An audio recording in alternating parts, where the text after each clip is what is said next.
Okay. I know this wasn't an announced live stream, and I apologize for that. Been kind of thinking about doing this again. Had a nice turnout on Wednesday, and I thought I would just put it on and see what kind of activity arose from that without having announced it. And sorry, like I was saying in the Wednesday live stream, I did it at 3 in the afternoon for a lot of the people that are over in Europe, and I was just kind of curious to see how that would work again, and maybe it won't work at all. I don't know, but I've gotten some great feedback on these and some great responses. And I know we ended up talking about the meal or the subject on Wednesday kind of migrated to food. And anyway, they today I decided I had to get some. I went and I got some Wendy's. Yeah, Wendy's. Had to get the Baconator, and I was looking at options for having other people show up. So I've got 3 people. I know I'm catching you all off guard, but hey, John. Yep, Liverpool, cool. East Ridge, good to have you. But anyway, I was just experimenting a little bit, and I've said it before. If you want to be on this broadcast, send me an email, and I can send you an invite, and you can be on the stream as well. I know I had, sorry, I think I had on the last stream I had Guido. He goes by Guido, and he had mentioned about wanting to be on here. Hey, Fastback 390, glad you're here. Hey, Gary. And I thought about inviting Guido if he wanted to be on it, but I need to hear from him. I do have his email, and maybe he'll contact me.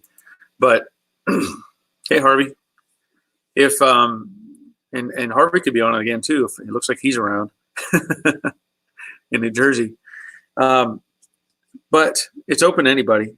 I'm not gonna, the only limitation probably is the number of people that I could have going at one time, which I think 3 is probably where I want to be. Otherwise, it gets too clustered and end up having problems. But like I said, I had to go to Wendy's today. I was out running errands, and I went and got a Baconator and chili. So I know that, like I said, the last thing we talked about was all kinds of different restaurants and fast food places we've gone to or want to go to, and I was off hauling off some scrap, and had to stop at the bank, which was drive-through only. But that was no fun. There was probably at least 20 cars lined up to go into the bank, and through the drive-through deal. So I went through that, and then when I went to the dump, I've never seen so many cars on the in the queue, let's say, trying to get through the little booth so that they can go get rid of stuff. And so that took a little while, and then ran to the grocery store, picked up some snacks or snackies. If you follow the little what is it, the Mandalorian, you get the little Yoda character.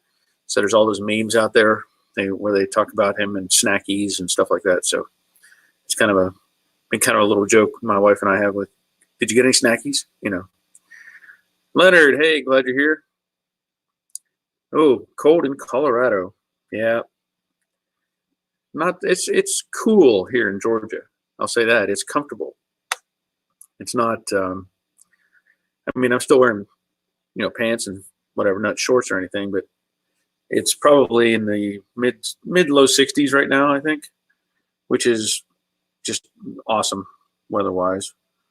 Well, Actually, I'm wrong. It says it's 73. So low 70s. But anyway, so I'm just curious, we got, like I said, there's Fastback 390 is on here. And John Crellin. And like I said, if anybody wants to be on the chat, just send me an email. joedaddysgarage@gmail.com. And we can go from there. Yeah, snackies, John. Yeah. Well, it's been interesting for us because my wife, she has a part-time job anyway. And they kind of, 33, no thanks. Danny, hey, glad you're here. COVID teen, sunny in 47, Wisconsin. Yeah. Well, that's actually probably pretty good for Wisconsin right now, I would guess. But, with my wife works part-time, and for the last couple of weeks, I don't think she's really worked more than 1 or 2 days over that time period, maybe even 3 weeks. And so they called her up and said, hey, can you come in and work? And I think she worked Monday, and she's working today. And she works at a Michael's, one of the craft store places. And they've set up their policy to where they only let 5 people in the store. And they have 5 employees in the store. And they keep the door locked. And somebody goes out, somebody can come in. And they have a call-in order thing where you can fill orders, and have them curbside delivered. And she couldn't believe the number of people that were lined up, or let's say in the queue, right? You know what you say, in the queue, to get into the store. Because there's multiple businesses on this store frontage. And she said the line was going back past 4 or 5 different store locations. Now, of course, they were spread out, whatever, but still, people trying to get in and do these things. And she was, having to just keep running around, take care of picking up orders or getting stuff and delivering them out the door and stuff like that. So it's people are still doing stuff, but they were mostly buying fabric and elastic. So obviously they were making, face masks. And that's another thing I wanted to kind of talk about a little bit.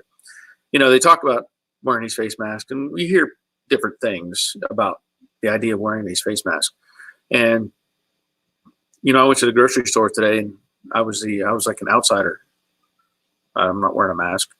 And probably the ratio was every 80 out of 100 people had masks on. And there was 20 or so that didn't. And, it's just, like I said, you hear different things and you kind of try to make your own assessment, your own judgment. And for me, I don't plan on wearing a mask unless I'm going to see somebody who's, sick or something like that. Yeah, people are mad because they can't go to the Hobby Lobby. Yeah. Well, I think Hobby Lobby, they shut themselves down. And I was a little disappointed with how they handled that from what I read. Talking about how they were told their employees, hey, you're on your own, get out type of thing. I saw some memos or something along those lines. Like they didn't offer them any compensation or want to help them out or anything like that. So that was kind of disappointing. Excuse me. But with the way it is right now, everybody's, clustered in their homes unless they're managing to go to the grocery store, or even a parts store, they can get stuff. But, on our street, we've been taking walks and walking our dogs and seeing people sort of outside, occasionally you'll see somebody else walking down the street at some point. But you would kind of hope that when you see this stuff, people are more friendly, let's say. But it isn't always the case. I know I lived on this street close to, 29 years. And there's still people. There's only maybe 20, 22 houses on our street or something like that. And it's a dead end. So everybody knows, who's coming, who's going. But, I'll be out walking the dogs and I'll wave at somebody be out there in the yard and they just don't look at me, don't wave at me. I don't understand that. It's like, hey, we're all people. Just wave, you know. You don't have to be act like you don't see me. You know, I'm standing right there by the mailbox. You know, if you close your eyes, you probably hit it. But you know, that's how people are. I don't know. It's kind of weird that way. But you know, we were out walking the dogs, and yesterday, and we found, it was really disappointing. We found a turtle that had been run over, and unfortunately, it was not going to recover. Hey, Sam's dad, Sherwood Forest. That's a new one. But anyway, we saw this turtle that got run over, and it was very disappointing. I hate seeing a turtle, you know, get run over, because they're pretty much defenseless on the road. They can't do much to get out of the way, and it was disappointing. But anyway, I was just curious. Like I said, I've offered people want to join in and get on the conversation. They can.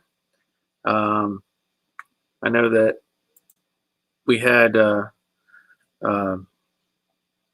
Robert here on the last one, and we had Brendan from New Zealand. He popped in. I know Harvey and I had a conversation previously. It was on Monday, and I got I'll give you a heads up. I got an email from Harvey's son, who we talked about, who would like to be on the show, on the live stream, but he has to work. He's at work, so he's probably going to come in on Monday night, and it would be after 8 o'clock for him. So that's just that's because he has to work, but that's good. Yeah, he needs to work. And John saying all his restaurants, McDonald's, KFC, and other French are closed. Wow, like closed completely? Like not even drive-through? Because like all of our drive-through stuff is open, at least here. But that John's over in the UK, if I remember right? Right? I think that's what he said. Oh, Liverpool. Yeah, Liverpool, UK. So they have all. They don't even have the drive. I guess maybe they don't have drive-through as an option, depending on where it's at. ZZ Top Johnson, greetings from Sweden. Well, glad you're here. Yeah, I figured that out. I figured, John, if you were saying that, they probably didn't have the drive-through option. That's a pretty popular thing, obviously, here in the States. And I don't even know, did they even offer such things in the UK? That's some information I don't know. So maybe you can give us some insight on that. Hey, Joseph, you got it. You're in here. Yeah, because we only know the American way of things, where we're constantly on the move, and you know, we buy our food and eat it while we're driving 70 miles an hour down the interstate, and, you know, all that crazy stuff. Mac 65 Mustang. Hey, Mac, glad you're here. So just let us know, John. I don't know how that works. And I don't know if that's way anywhere in Europe they do that, where they have, you know, drive-through type of restaurants or not. But that would be okay. So you have drive-through, but they're closed. Okay. Well, see, here in the States, we still have all of the fast food chains are drive-through only at this point, and even we have all the regular restaurants are set up to, you know, do curbside pickup. So that's kind of nice. And you know, I know my wife and I got something from one of our favorite restaurants here. Was it yesterday? I guess it was yesterday. Okay, so Rick's working, and he's on the live stream, so he must not be working very hard. Or else he's on his break. I'll just say Rick's on his break, so we'll give him for that. But still, if you know, like I said, if somebody wants to get in here and join the conversation, send me an email, joedaddysgarage@gmail.com. And okay, Dave DIY guy watching from Connecticut, cool. And I think you're having decent weather up in Connecticut right now, aren't you?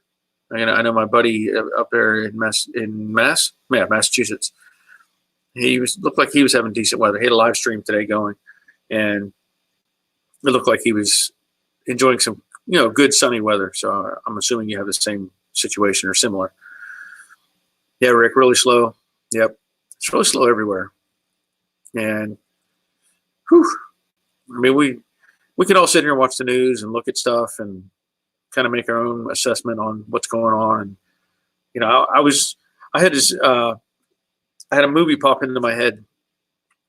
It was well, it was like yesterday, and I got to thinking about it. It was kind of, it seemed to really hit home, and it was Close Encounters of the Third Kind. If you little chilly, okay. So if you remember, if you've seen the movie Close Encounters of the Third Kind, I'm really hoping you have. If you haven't, watch it while you're in quarantine, because there's some lines in there that are just fantastic. And there's a scene where Richard Dreyfuss is on the military helicopter, and they've got all the people wearing the face masks, and he's very suspicious about what's going on, doesn't trust the government stuff, and he takes off his mask. And in that scene, he says, "There's nothing wrong with the air. There's nothing wrong with the air." And it kind of just made me think of all the stuff wearing these masks and all this stuff. But so go watch Close Encounters of the Third Kind if you haven't seen it. I would recommend you do that.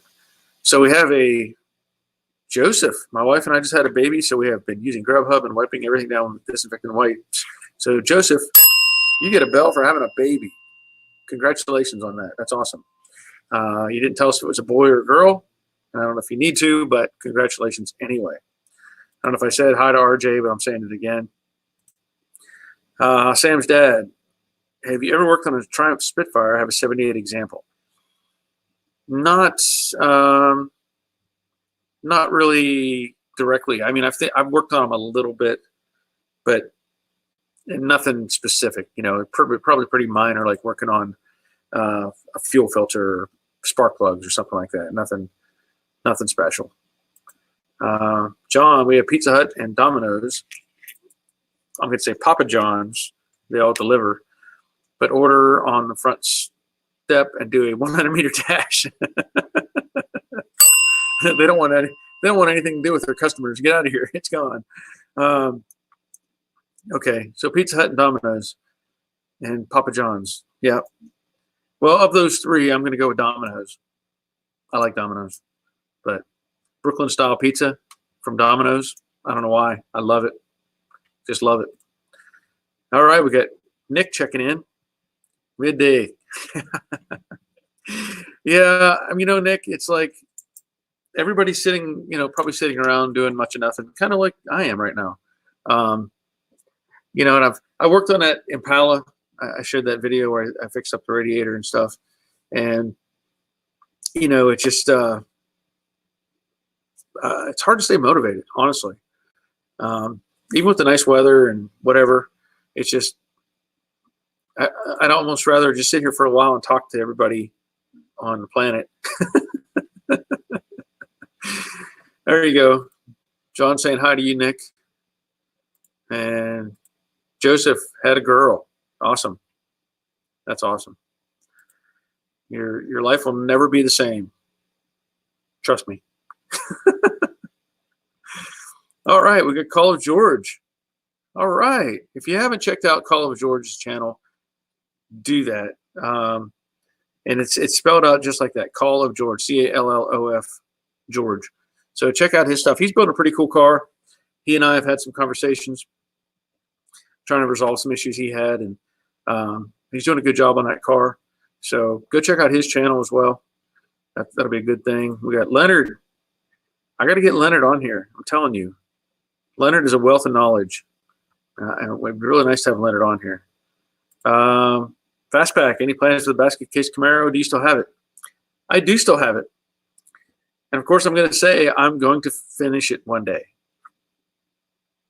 That's about all I can say. I really want to.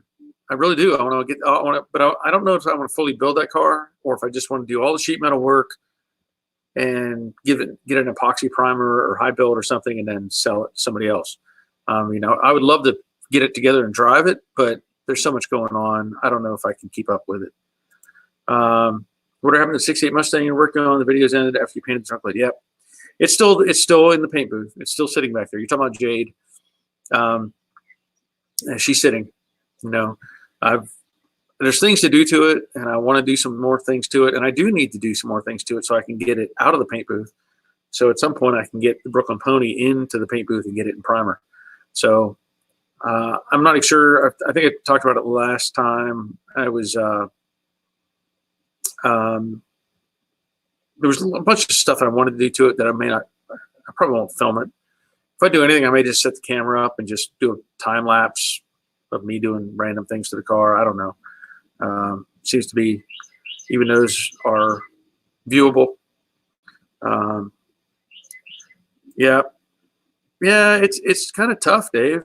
I mean, it really is, because, you know, you normally your 9-to-5 job, let's say, whatever you're doing normally every day has changed.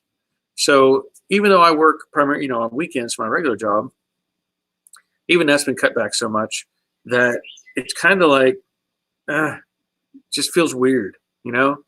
And I think it's like that for a lot of us.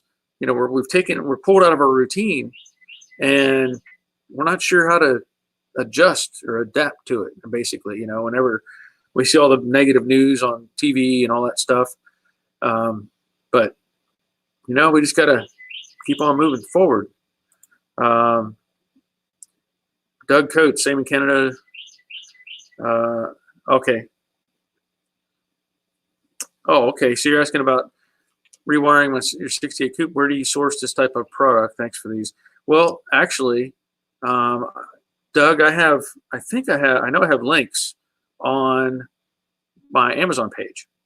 So pretty much all of my videos in the last year, if you go underneath the video in the description section, you'll see a thing that says My Amazon, and I have a hyperlink for that.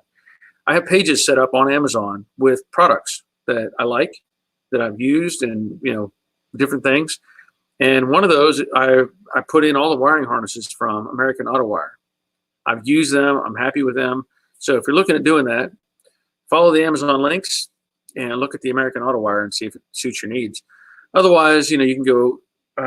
Actually, you can even, if you go through the links on the Amazon page, and you decide you don't want that product, if you go to look at painless wiring or painless auto wire, painless wiring, or any other product, it still helps out my page, because anything that you may purchase off of Amazon, they give me a little percentage.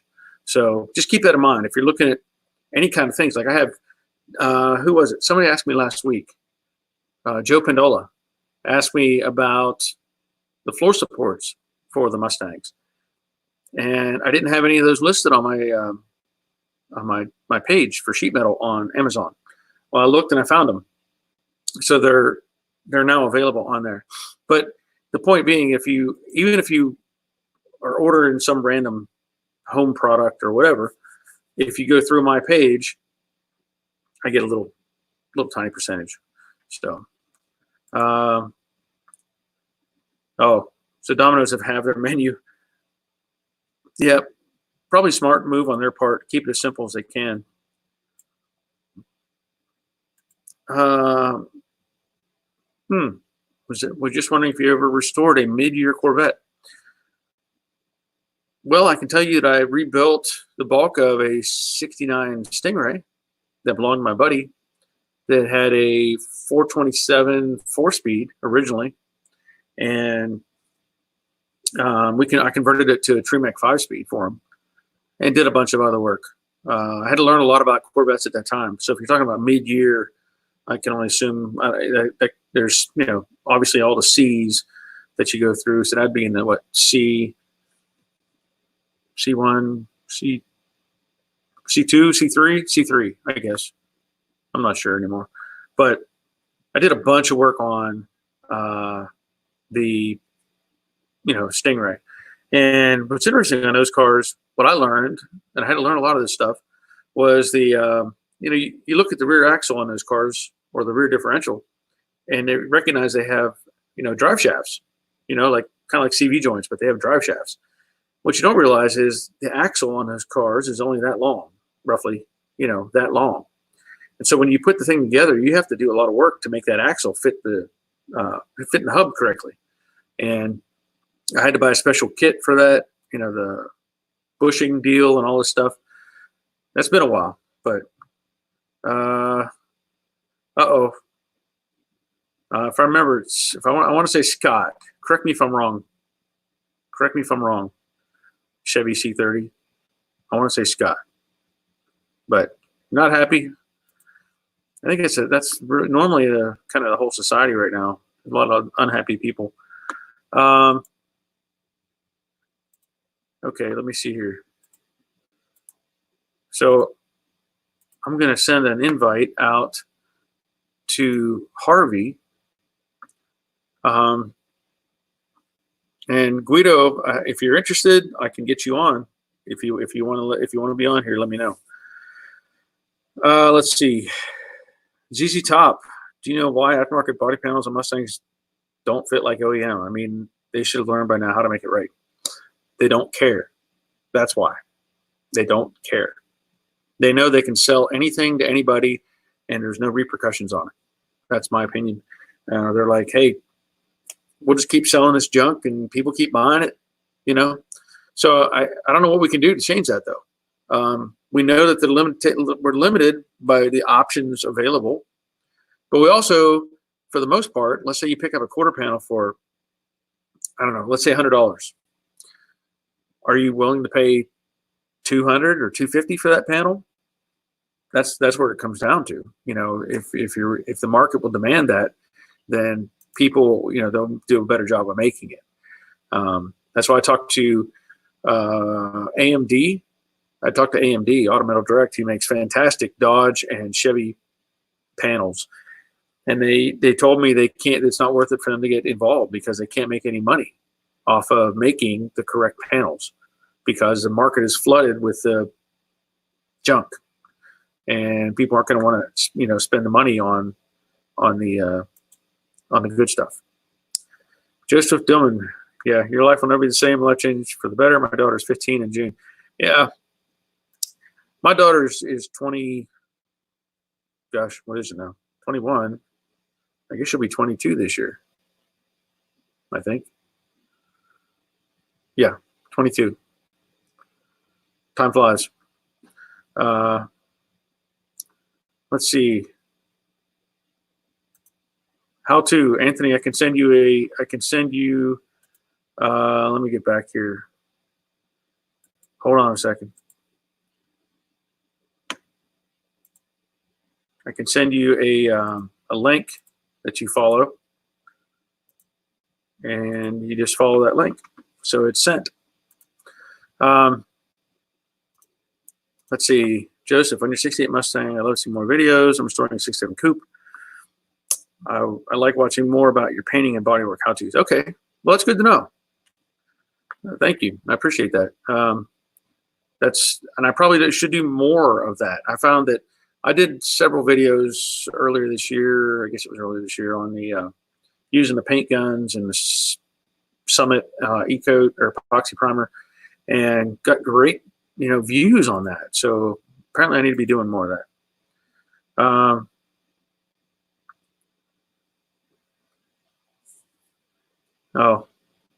One of my Dodge 99 guy I watched on YouTube says he hates it, and Dodge 1500 Dodge V8 are junk. Well, that's his opinion. We talked about that before.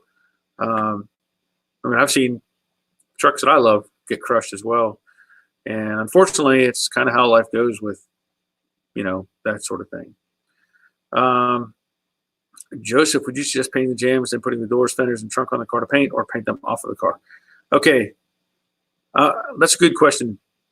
And I'm thinking if you want to go back to, my video, the series that I did on the light blue Mustang, okay, that's back in like 2000, when was that? 13, 14, okay. I show how I do that. I believe I show all the details on that because that car, the difficulty you have with painting cars on different stands or different positions or whatever is you can have changes in color. You can have changes in color based on the time, the day that you paint. If you painted the front clip in the morning and you painted the back half in the afternoon, it's a good chance, even coming out of the same can, similar temperatures, it's going to be different. Trust me.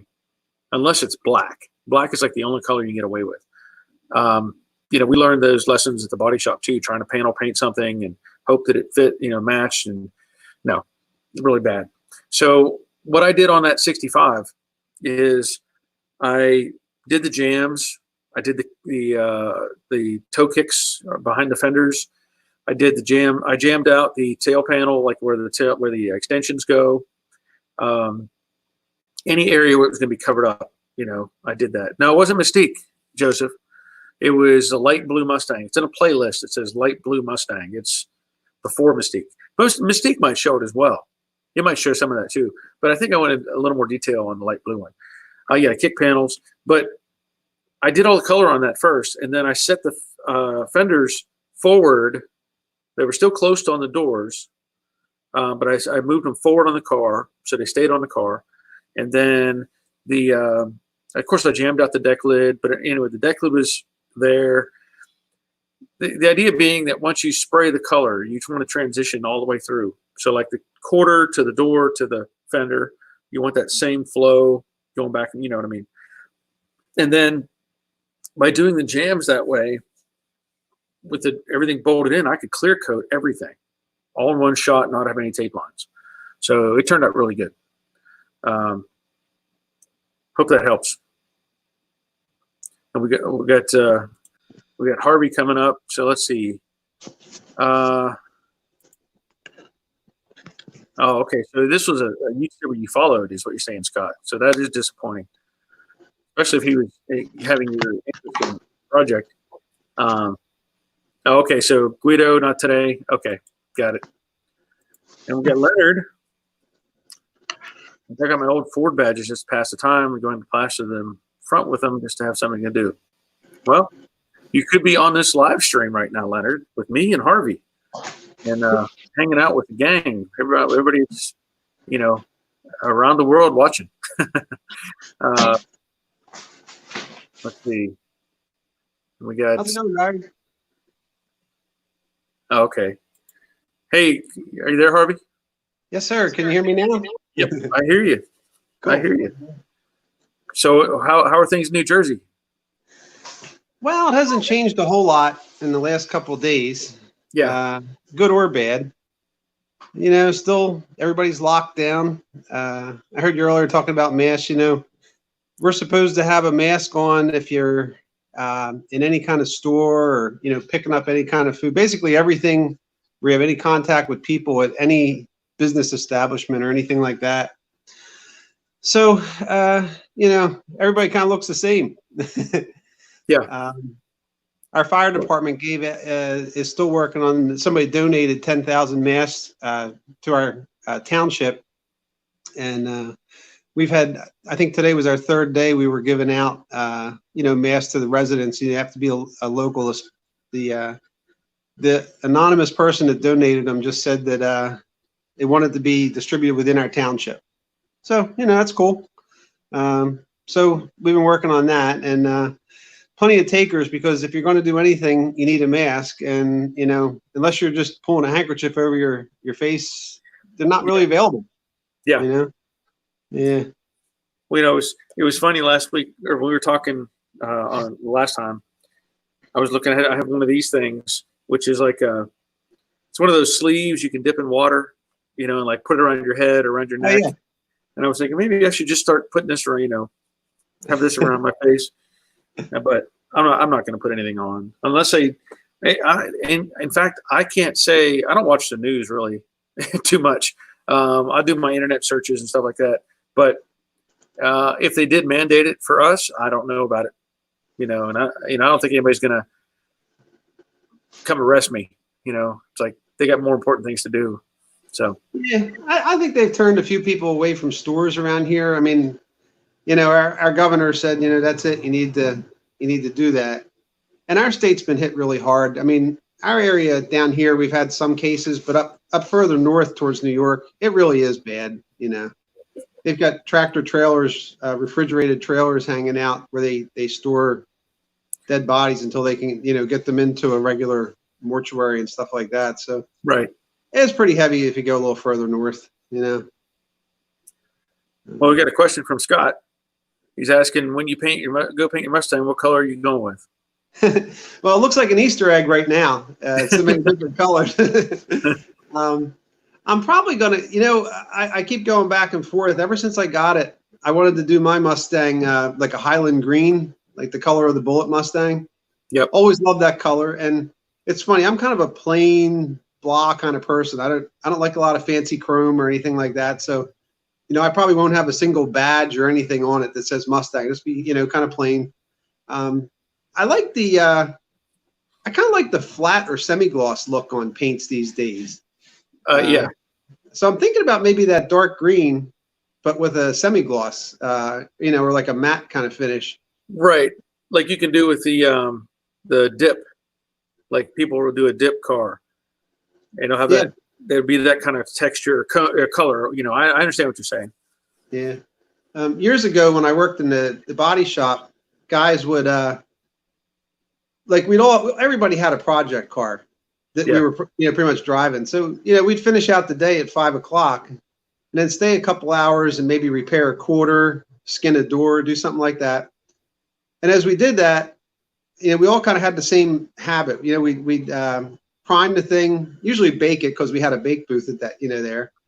And then cut it in and usually blow a coat of base coat over it, because it was a lot more weatherproof. Like water wouldn't go through it and you know, start to rust things as fast. And the car looked pretty decent, just had a flat panel on it.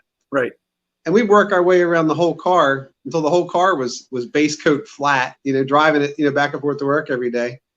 And then one Saturday, you just have a wet sand party. You know, one last scuff, a coat of color, and then clear it, and you got a car that looks great. And it could have taken you 4 months to do it, and it never really looked all that bad in between there, you know. Yeah. So well, you know, and I like the look too. In fact, there's some cars that come from the factory painted like that. I can't think of the name. You know, it's like Mercedes, BMW, or somebody makes cars that have that kind of finish. I do like that, the gunmetal, those kind of colors. You know, for me, the Jade Mustang was originally the Gulfstream Aqua, and that's what I'm going to put back on it. I like that color. You know, I just think it's beautiful, so I'm going to go back with that. Now, the color that I have, what I call a stray pony, which is a 65 coupe V8 3-speed manual car. I am thinking about doing something along those lines, where it's the matte finish, where it's, you know, more subdued, just because. And I can tell you, I really want to, but I got to force myself not to. I want to do a resto mod on that car so bad, but because it's so solid, I can't make myself do it. I would feel bad cutting things up. I need to find one that's in worse shape, I guess. Yeah.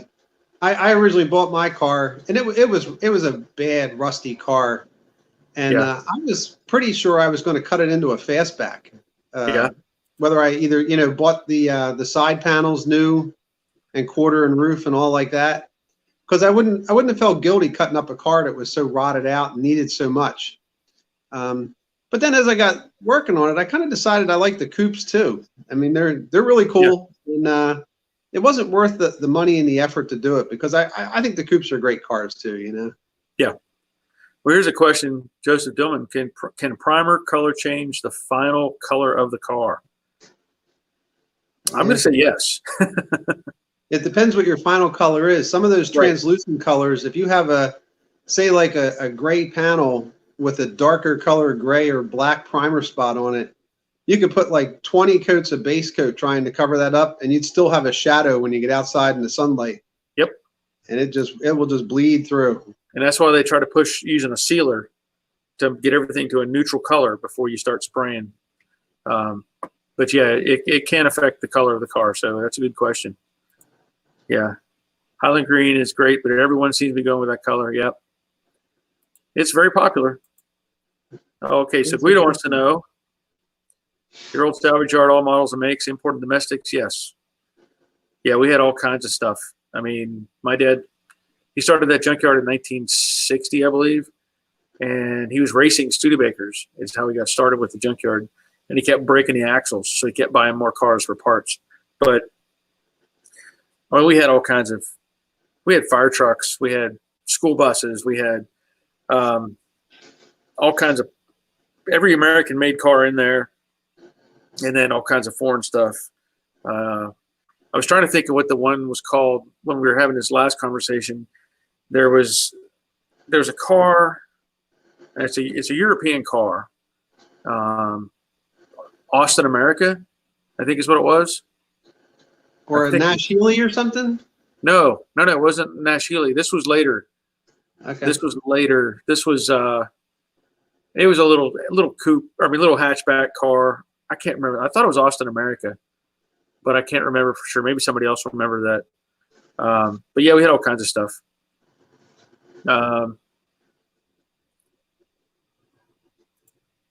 Okay. I was a Mercedes tech for 19 years, one of my favorite. So, okay. Yeah. Well, I don't envy you. I don't like Mercedes. I don't like any of the German cars. As far as working on them, they're cool cars. I mean, they're great until they break. So, yeah, there you go. So Peter Mugg may not be as many cases of COVID-19 in Georgia right now compared to New York, because may not want to explode when things get opened up. Just saying. Well, that's a good point. I'll give you credit for that. That's a reasonable thing. Let's see. So Leonard, talking about vets, we had to replace the left side of a 70, and then we mixed up the sealer for the fiberglass. The sealer kept catching fire, and it took a couple of tries to get the mix right. Yeah, you got to have the mix right, or else it'll smoke. Okay, yeah. Sorry, Scott. Here you go, Joseph. Mine is going to be Night Mist Blue. I read that the primer can change the top coat final color. Very possible. I don't know. I'm not familiar with Night Mist Blue, so how dark that is. So it's possible, but I don't have a good answer on that. Guido says, 300D turbo diesel, 123 chassis, a great solid car, no trap oxidizer for car 82 to 84. I think I can picture that car. That sounds like a big car.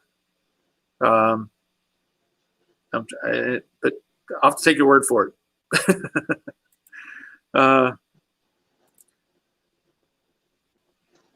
There you go. Call of George, just find you a ready-to-drive, already stored car like I did. But like I said, if you haven't gone to Call of George's channel, go check him out.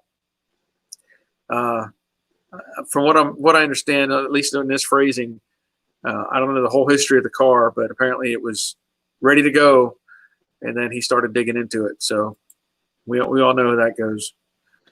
Kev Chat, don't use dark primers with light colors, light yellow, black. Yeah, very true. Even Kev Chat says seal the car. Yep. There's Kev Chat. He does a thin epoxy out, and he thins out his epoxy and uses that as a sealer. Okay. I know some of them you can mix base color with some of the primers, I think, and some of the lines, and get something kind of closer. Like if you're painting, say, a green or whatever, you can tint that to be less of a drastic change to the base color you're putting on it. Okay, that makes sense. Yeah, I don't think he's talking about actual sealer, Scott. I think he's talking about the epoxy to put the car together. I think that's what he was referring to. Okay, so base coat hardener is DX57. So that's good to know. I'll give you a bell for that information. No, I haven't given out any bells yet. Okay, so you saying that 67, that's a factory color. Yeah, I'd have to pull that up to look at it to know the shading of it. But here we go. How about the Yugo? That one was one that would cause you to go nuts over. I hated working on them. I never worked on a Yugo, thankfully, but I can tell you that when I was in the Army, and this would be about 86, 87, one of my sergeants had bought a Yugo, and he was pretty proud of his little car, and I was playing around with it, and I did a kind of a squat. I went down and I grabbed the bumper, and was going to stand up with it, and I did, and I almost ripped the bumper off the car because it had a little chrome bumper on it. If I remember correctly, it had a little chrome bumper. But whatever it was, I grabbed it, and it just about came off. So I was like, ooh. I don't, it was a brand new car. The Vilbus Desk Cup sister bag system. You must do more painting than I do, because I'm not familiar with that setup. I'm used to my PPS cups, which I found out. I bought some PPS cups bought some materials, paint materials from our local paint supply area, or here in town. I forget what it was I needed. I think I bought some paint, mixed up some paint for something I was messing with. And I was asking him about the PPS cups, and he said, well, they redesigned it. Apparently, from what he was telling me, 3M lost the patent expired on that product line. And so they had to redesign it and then come out with a whole new series of cups.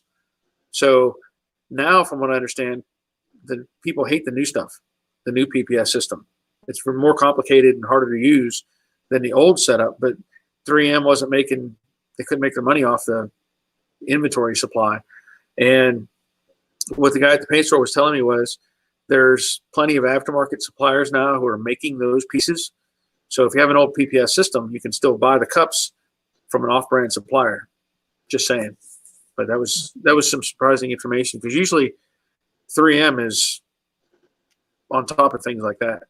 But apparently they dropped the ball on that setup.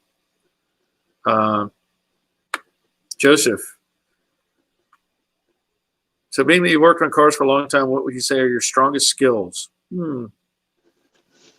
That's a really good question, but I'd have to default say sheet metal. I don't know why sheet metal just feels natural to me. Generally, I can look at a part and panel and figure out what's off and how to adjust and cut and modify or whatever I have to do.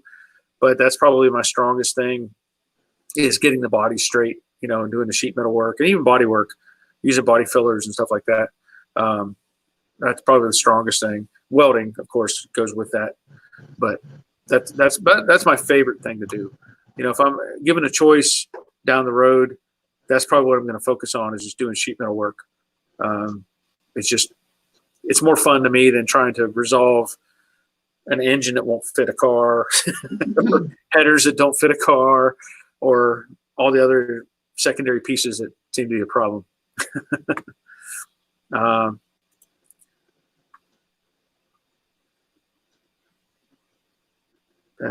Let's see. What happens to people who don't use the base coat hardener is if there's a mess up somewhere, or you happen to sand past the clear, it will cause lifting issues with the base coat around that area. That's a good point.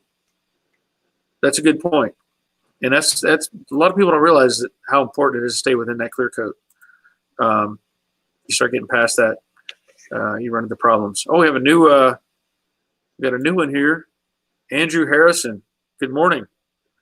So if he's saying morning, that's probably like in New Zealand or something. I was going to say we must be on the other side of the planet there.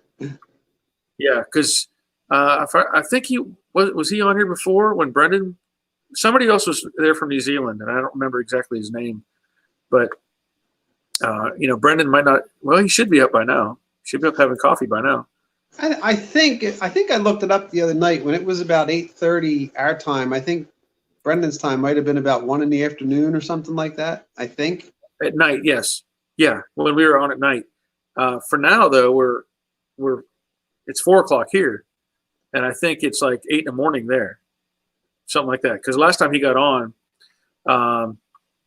he was having coffee, So we know that much.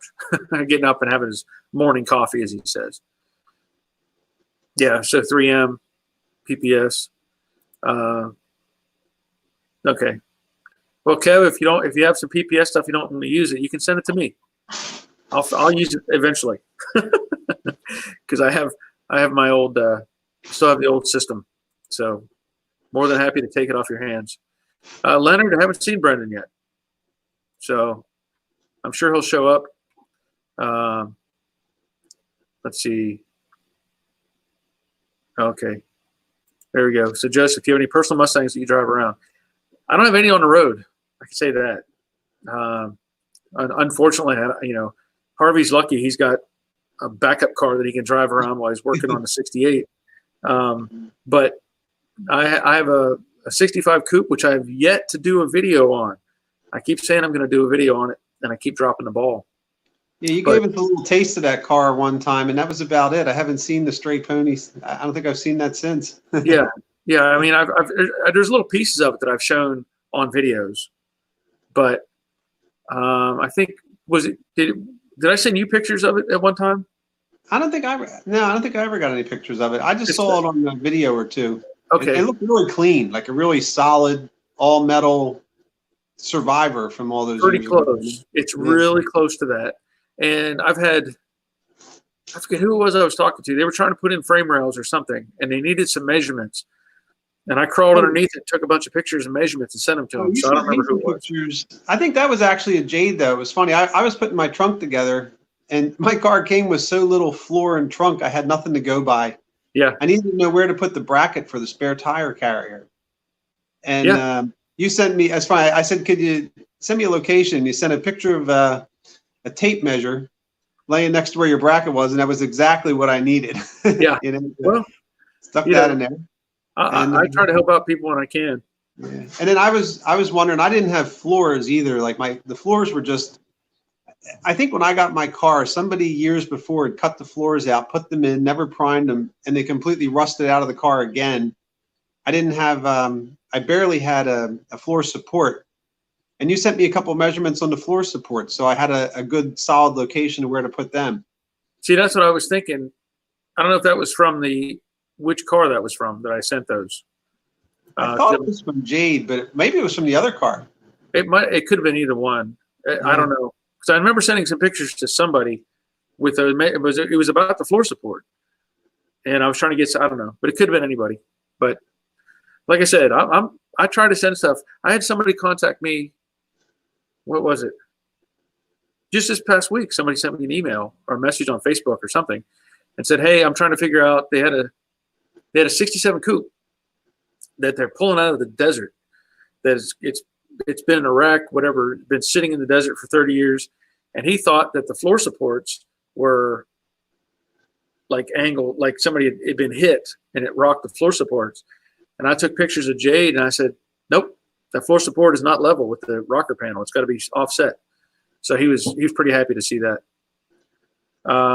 Robert, have you ever used, or you or anyone else use a wet sand blaster attachment on a pressure washer? And if so, was it worth it?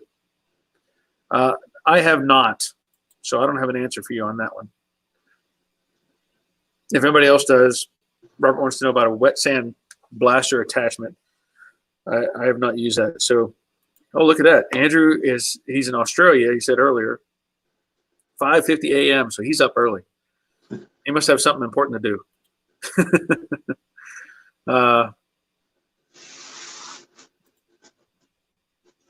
Yeah, so he's talking about Brendan, I believe.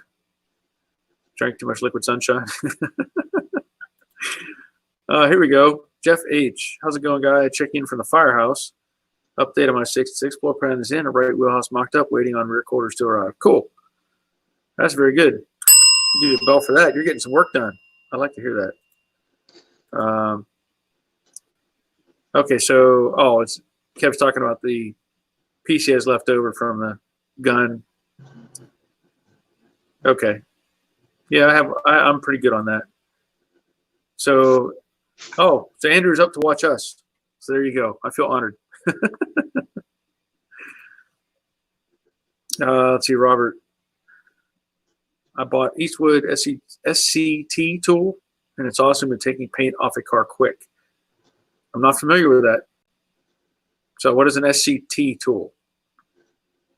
Is that one of those, looks kind of like a paddle wheel that has like a sandpaper kind of looking stuff on it? Maybe a couple inches wide.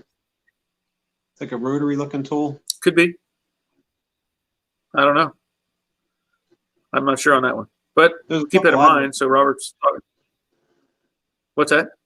I said there's a few of those I'd like to try out because I have a few panels I want to strip. And I don't really want to chemically strip them if I could help it. I'd like to try something like that. Yeah.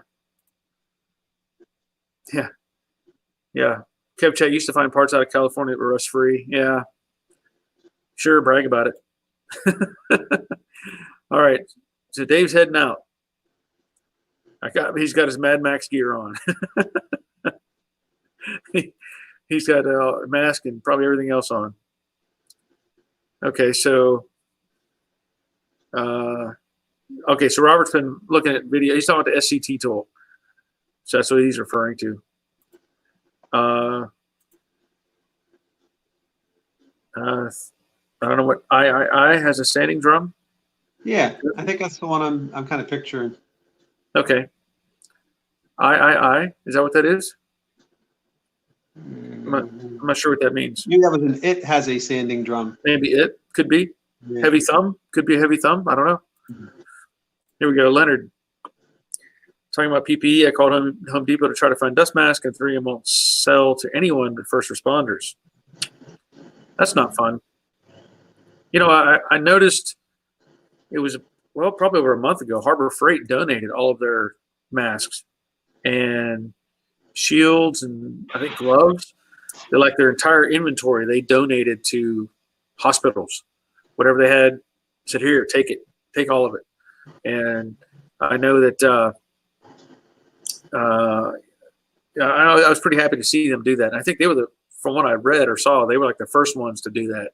And then other companies followed suit and were doing something similar. Let's see, Josie. Oh, there you go. So 15 different drum grits you could buy for different jobs. So maybe that helps you out with your thoughts on that, Harvey. Yeah, I think I'm going to give it a try. I've seen a few, like I said, the tool I'm thinking of, I've seen a few demonstrations, a few videos. Eastwood does them sometimes. And like I said, something that doesn't involve chemically stripping, which is such a mess. It is. If it can pull the paint back, that sounds pretty good. I think I'll give it a shot.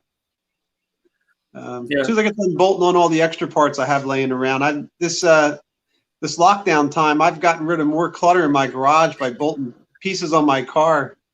Probably a lot of people have.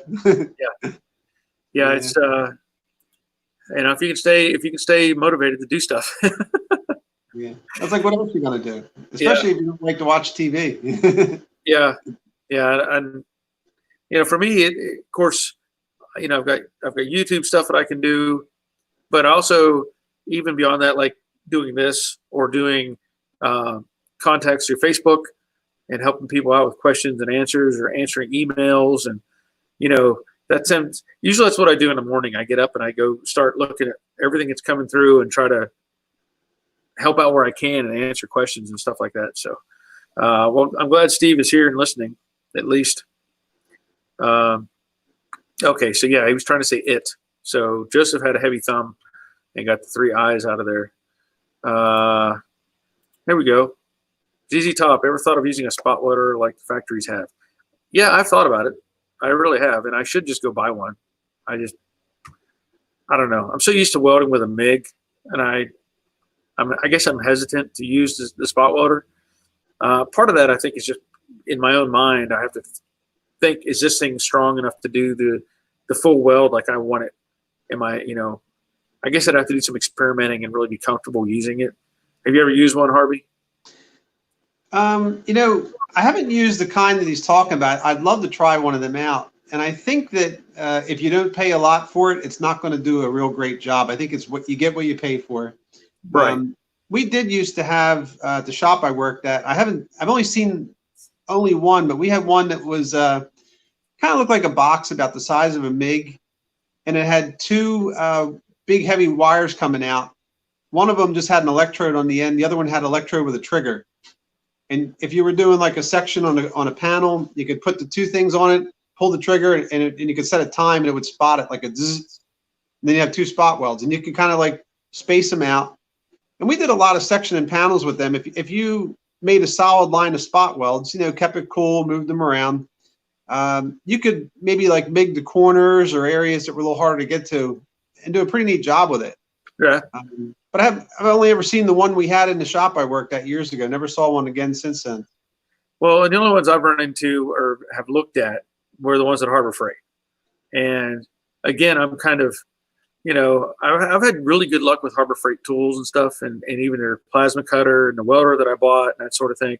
So I don't know. I guess I would have to try it and do some test panels, you know, put together some stuff and then try to break it apart and see how it reacts before I can fully commit to it. But you're right.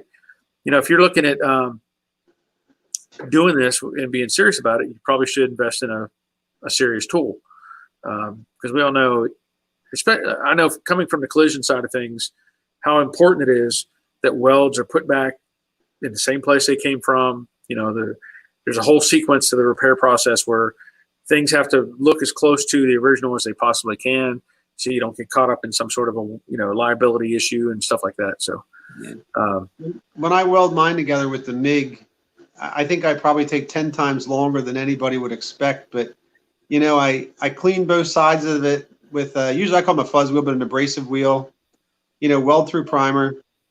And then, you know, if there's a hole drilled, I'll have it clamped on either side so it's tight. Then I take a drill bit and I go in the hole and I clean out so I don't have any weld through primer in that hole, and then hit it with the MIG welder. I mean, each weld takes a couple minutes just to set up the stage and then do it and then move to the next one. In fact, it takes so long that usually heat's not a problem. But, you know, when it's your hobby car, your project car, you can do that. It's not like a job I got to get out. You know, I only have 4 hours to weld this panel on. I've got my whole life to weld it on if I want to, you know? Yeah. Yep. Gary says he wants a Harbor Freight grinding shield. Well, you're just going to have to wait. Leonard, where do you get gloves from? Actually, off of Amazon. I've got them listed on the Amazon page.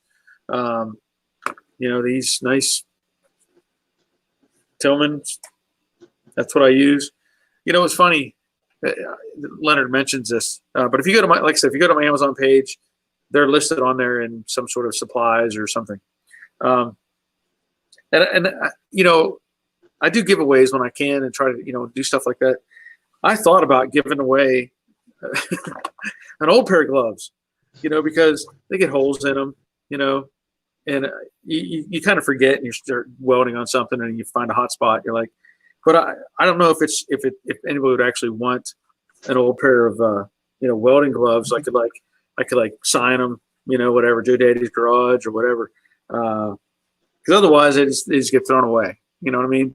But I thought that I was just kind of curious if somebody would be interested in having a drawing for an old pair of gloves. I don't know. Just a thought.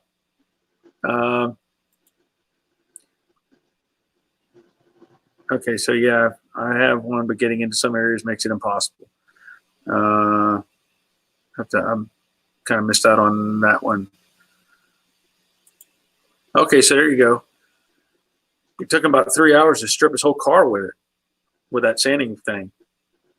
So we need to follow up with that and find out more about that.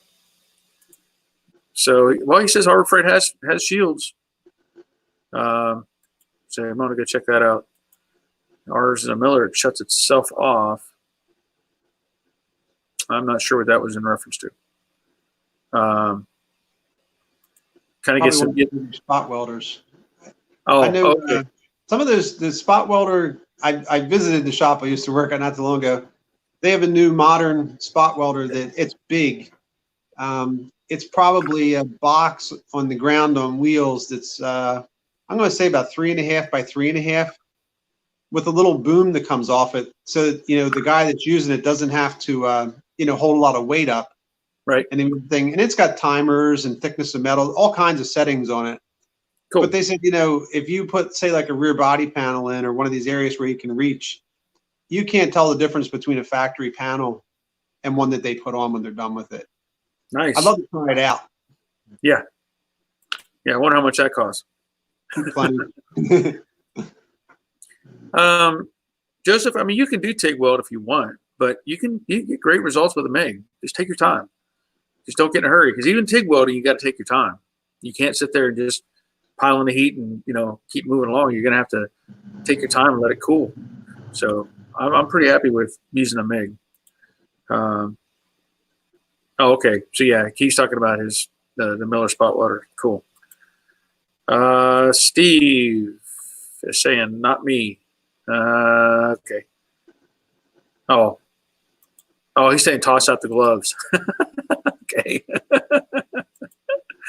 Good call. That's a good call. That's fine. And Robert's here now. Hey, from Robert. Texas. So I don't know if he wants to get back on here or not. He has some great information on some of the Chevy stuff that was a little unknown. Okay. Call hazmat for the gloves.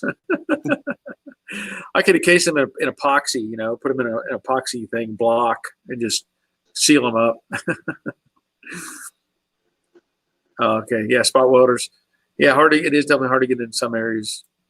Yep. TIG is cleaner. I'll give him that. It's definitely cleaner. Just, you still have to take your time though. You can't just assume you can go faster. Yes. You're talking about Grease Rookie. Yeah, he's doing a MIG. He's using a MIG welder. And, it's fun watching his channel too, because, he calls himself Grease Rookie because he's not done really much of any of this stuff.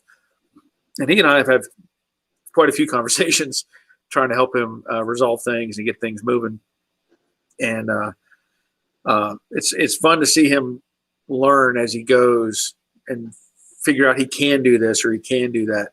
And, I guess I don't know what term I want to use, but like when I'm doing something, I've got 40 years of experience, whatever, behind me.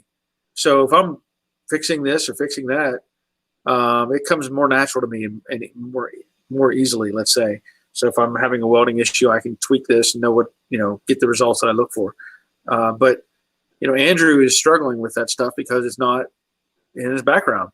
And so for me, it's fun to watch because he's figuring it out. And I like it for the viewers as well, because they get to see what he's doing and as he's progressing through it. So I think it's really cool to get that going. Kev chat, yes, quality work takes time. And Robert's not going to hang out with us today. He's just going to listen. Yep. So he's just taking a break and hanging out and listening in on the conversation.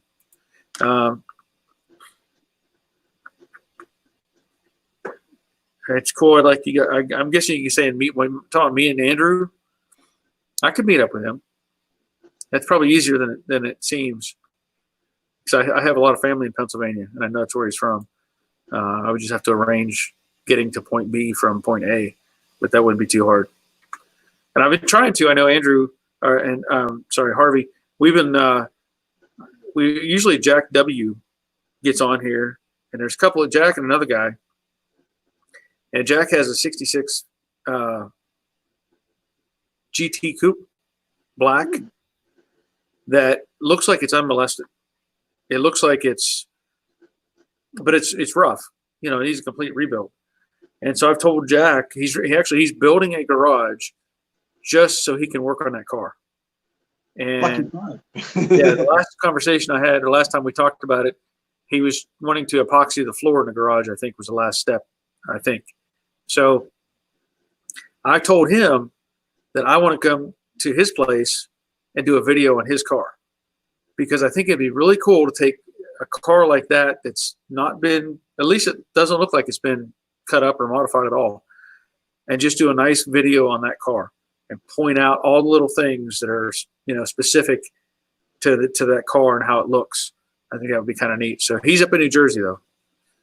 Yeah, the white car that we have, it's had probably, I'm pretty sure it's had one paint job in its life, and I'm going to say it might have been 15 or 20 years ago, and it's still in good shape. It's been garage kept a lot of its time before I got it a year ago. But it's neat because I can look at things and see how they were built. One of the things I was doing, I was welding the rear body panel in my car and putting in those brackets that go up to where the bumper bolts through. And I thought, I wonder how the seam sealer looks on the other car, because I like to kind of try and duplicate it, make it look just like the factory did. When I looked in the trunk, I decided to just do it the way I wanted to, because right from the factory, never touched in its life. There's some seam sealer that's brushed out. It turns into, it looks like toothpaste that somebody did like a squiggly line. Yeah. And I guess it was Friday and they were getting ready to quit, so nobody ever brushed that out. So it's just dried seam sealer, that never got brushed out or anything. It really looks hand built, It's pretty neat to see though, how it's put together. And I know you said the one car you were working on, when you were counting spot welds, one side had like 27 down one side and like 38 on the other. Yep. Well, it all depends what kind of data we're having. It was on the light blue Mustang, Yeah. and again, talking about the collision industry and trying to, restore the welds. Obviously, it wasn't, whoever welded that car that day didn't care. Like I said, it might have been one guy on one side and one guy on the other and just running the machine. But, when I pointed that out in that video, and also I pointed out that there was where the wheelhouse, there was another panel. There's like a sandwich panel that goes up into the roof, into the roof pillar. And on one side, it was on like the outside of the wheelhouse flange, and the other side, it was on the inside of the wheelhouse flange. And just those little things like that show you how much lack of concern maybe in when they were building these cars. They just put it together, send it, And so here we are 50 years later, and we're all like, oh, this is off a 16th of an inch or an eighth of an inch. It's like, that's nothing. That's nothing. That's the way it is. Yeah.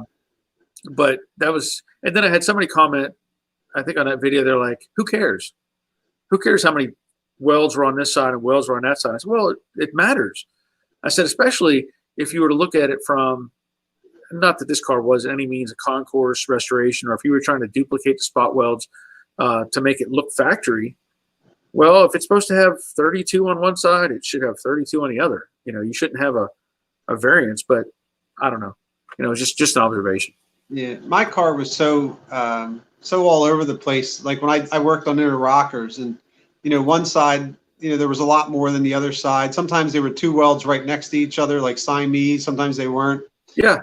I think I finally wound up figuring an average distance of maybe about 2 inches a piece or whatever it was.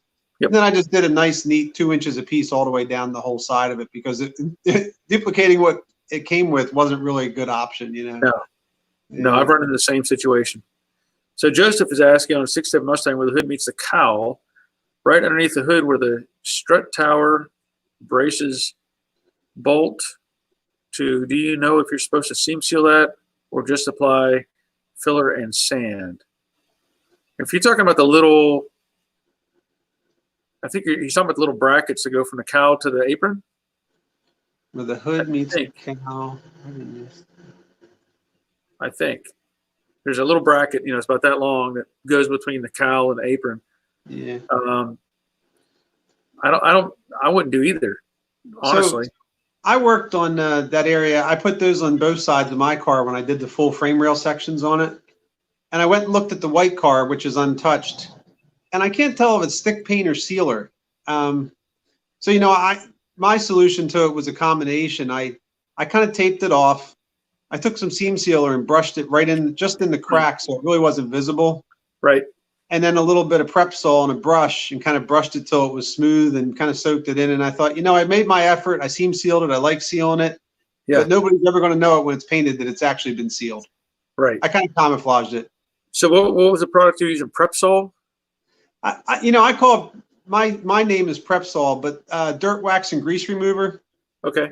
A lot of times, if you take like an acid brush and go over if your seam sealer is a little rough, you can take the acid brush with seam sealer, brush it over, make it a little wet, it'll kind of flow out a little bit. It looks a lot neater. Or if you're using it with a rag, you can push it into a tight crack. Yeah. And nobody will ever see it. Just kind of wipe it off, and you've still Yeah. got sealer in the crack, but it's not visible like brush strokes are in some areas where you seal. Okay, that makes sense.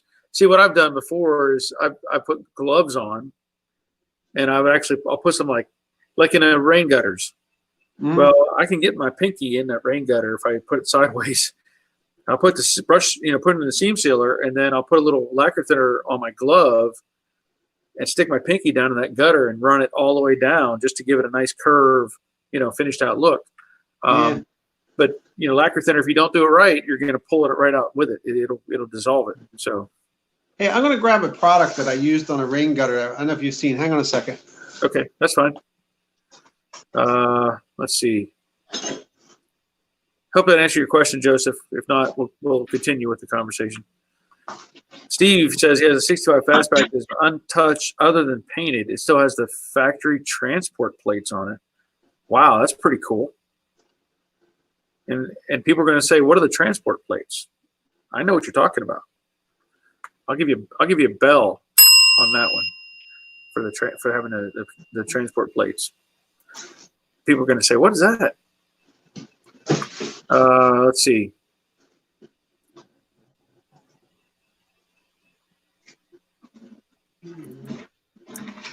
Neighbor called LAPD on my day. The officers came to ask me if I was operating as a shop. Yeah. Let's see. Oh. All right. So we got a bunch of. I've got a bunch flowing here that I can't keep up with. All the new laws passed in California, county by county, not allowed to work on your own car, doing more than oil changes or brakes, started up in Northern California. Yeah. Again, I said it before. You'd have to pay me. You'd have to pay me to live in California. I mean, I would not live there. Yeah, you have a crazy governor. I will admit. I will agree with that. I saw where they're trying to do a bunch of stuff for the illegals, give them a whole bunch of money and stuff. Not my thing. All right, what do you got, Harvey? So I used an SEM product. The part number was 39387. It's a two-part. You put it in a gun. You need a dual piston gun to shoot it. Okay. And then it mixes through the tip as it comes out. And it's a self-leveling seam sealer. So one of my friends who works at a body shop liked that for the rain gutter. Yeah. So we did I call it a spot repair, but one of the gutters was rusted under the seam sealer on the white car we have. So, we dug it out, etch primed it, and then used this self-leveling seam sealer. And, you squirt it out. If you have somebody behind you, follow them with, say, like an acid brush or something small and just kind of keep it flowing. Yeah. You got a wet time of about maybe 15 or 20 minutes where it's just sitting there nice and liquid. It flattens out real nice, rounds up on the edges. And when it's dry, if you give it, I think within 4 or 5 hours, I think it's been since last fall when I did it, you could actually sand it if you had a few little imperfections. Okay. And then just, prime and paint right over it. And it made a really nice repair on that car because we wound up kind of blending off the edge of the roof because there's a line right above that rain gutter. And the car is white. White's a good color to panel match. I didn't want to paint the whole car or the whole roof. And I don't think most people would even notice it. It was just a neat product to do that with. Well, I've used that before. We used it at the body shop. We would do stuff like that. We had several varieties of the two-part mix where you could, like a special nozzle, or it would like swirl in a nozzle and then come out. So it's been a long time since I've had any hands on that stuff, but it does a great job. I will say that. Leonard asked me about he sent me a picture of a Torino. Yeah, I did see it, Leonard. I responded to your email. I don't know if you saw it or not. I gave you a sad face when I saw it. Yep. Yeah, Scott, rust is tough, and if you're not willing to dig in and get into it, a lot of times people give up. But depending on the vehicle, parts are out there. So Robert, my fender ribs were held on firewall spot welds and only had 1 inch of actual metal contact. One tap with a chisel and pop them right off. Yep. That's pretty common, actually. There's, I don't know what it was with how they did that stuff, because it didn't have anybody like apparently following along behind and saying that was no good, that was no good. They left it up to the individual. Oh,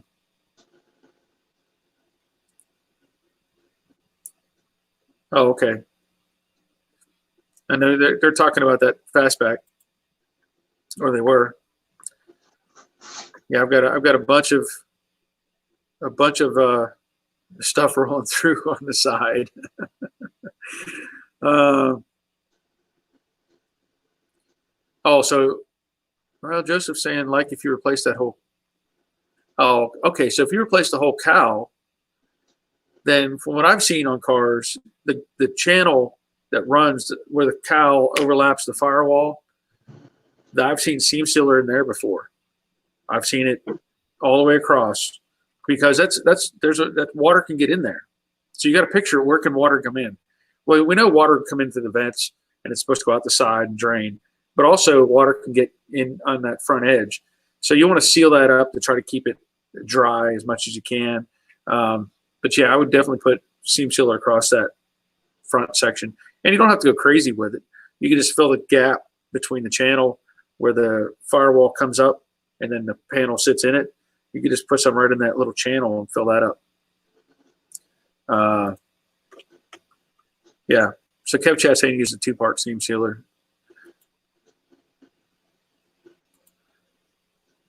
Yeah. Well, and Kev, it depends on what you're doing. Like I use the Evercoat brushable seam sealer. I love that stuff. I've had great luck with it. That's my go-to for brushing things on too. I've had pretty good luck with the Evercoat product. Yeah. Called a rain gutter. Yeah. If we're talking on the side of the car, on a roof, it's a rain gutter. Yeah. Drip rail, rain gutter. Yeah. What's that? I said it's drip rail, rain gutter, same thing. one of the whatever common word you want to put on there. Yeah. All right. We'll see you, Leonard Walters, as he's leaving us. No, we've got 28 people hanging out with us right now. Well, Kev Chad, I don't know, 120 million, and I said 75 million. Okay, I'm not sure what he's talking about. Yeah. Yep, I'm with you, Scott. I don't want to live in California either. Beautiful state. It's a very beautiful state. Beautiful beaches, all kinds of cool stuff, but yeah. Okay, so Kev says he has friends who have shops in California. All right, so Kev Chat. Yeah, it's a single part. It's I've got a can of it sitting right here. This is what I use. Evercoat brushable seam sealer. Part number is 100-365. I really like this stuff. Works great. I've used it in all kinds of different locations. Haven't had any issues with it. So, yeah, we don't know where the shops are in California. They're all hidden. They're all in the back shops. They're all hidden away in somebody's garage, so the cops don't come get them. Oh, there you go. So prep all. So Joseph's saying, oh, he doesn't use a brushable seam sealer. Or I just use, brush seam sealer and take prep all and spray prep all on it and run my finger across and make it nice and smooth. There you go. Yeah. So that's similar to what you're saying. Because I'm trying to remember, I have a deep greaser product from PPG. It's a DP or DD something. And I haven't tried that like that. So maybe that's something I need to look into and try to try again. Oh, yeah. Oh, so you're talking about the illegal money. Yeah. Giving money to illegals from your governor. I don't understand that at all. Just crazy. Okay, so we got 3X Xena in the house.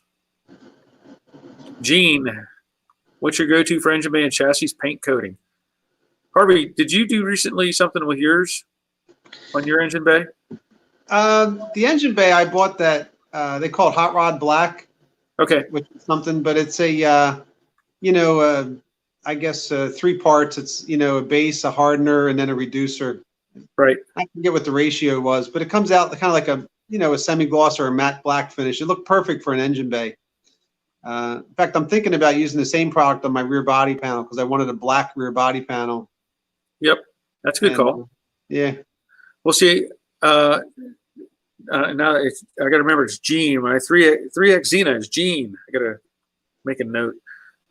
If you go back to, again, I'll reference back to the light blue Mustang that I did, 2013 or 14. I sprayed that with an epoxy, the engine bay. My mind is saying DP90, but I don't know if that's the actual number or not.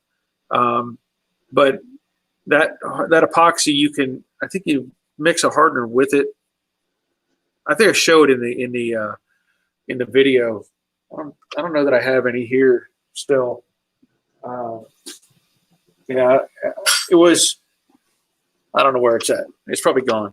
But that was another product that I used that you could give a really nice satin type finish. Now I've also shown it on Jade. When I sprayed the engine bay for Jade, I did that with a rattle can. And it was a Krylon something or other, I don't remember which, had primer and paint mixed in it. And it turned out great. I mean, I thought it was really cool as far as the finish. But so there's some options for you. Okay, Kev, yeah, check out that product, Evercoat. In fact, I'll have to give myself, it's on Amazon.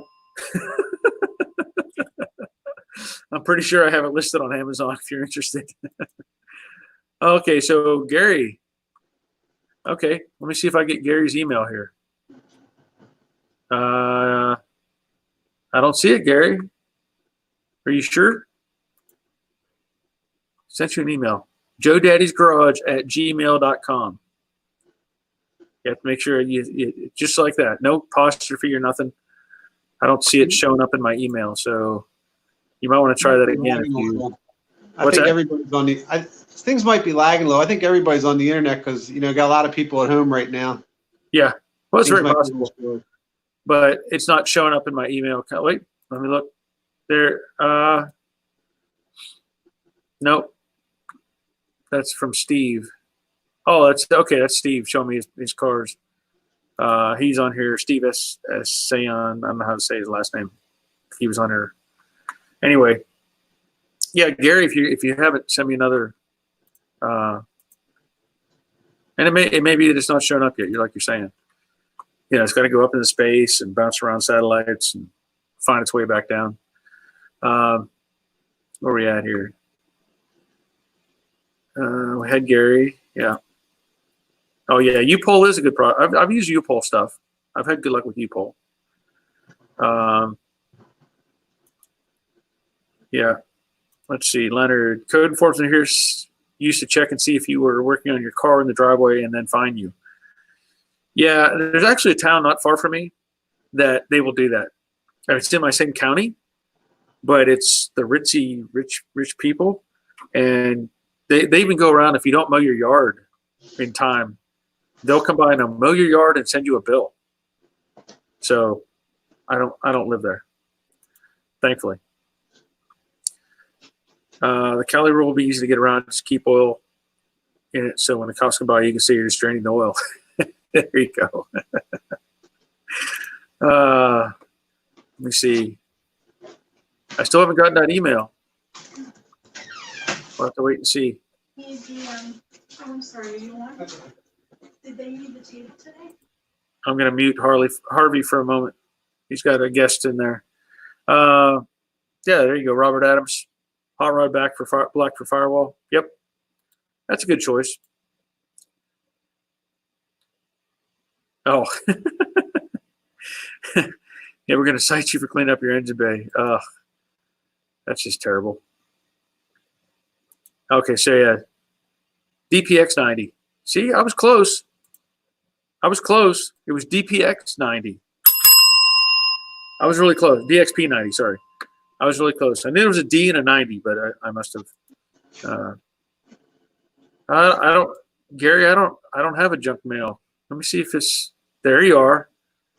Okay, so the first one didn't go through, so you may not have had the first email right.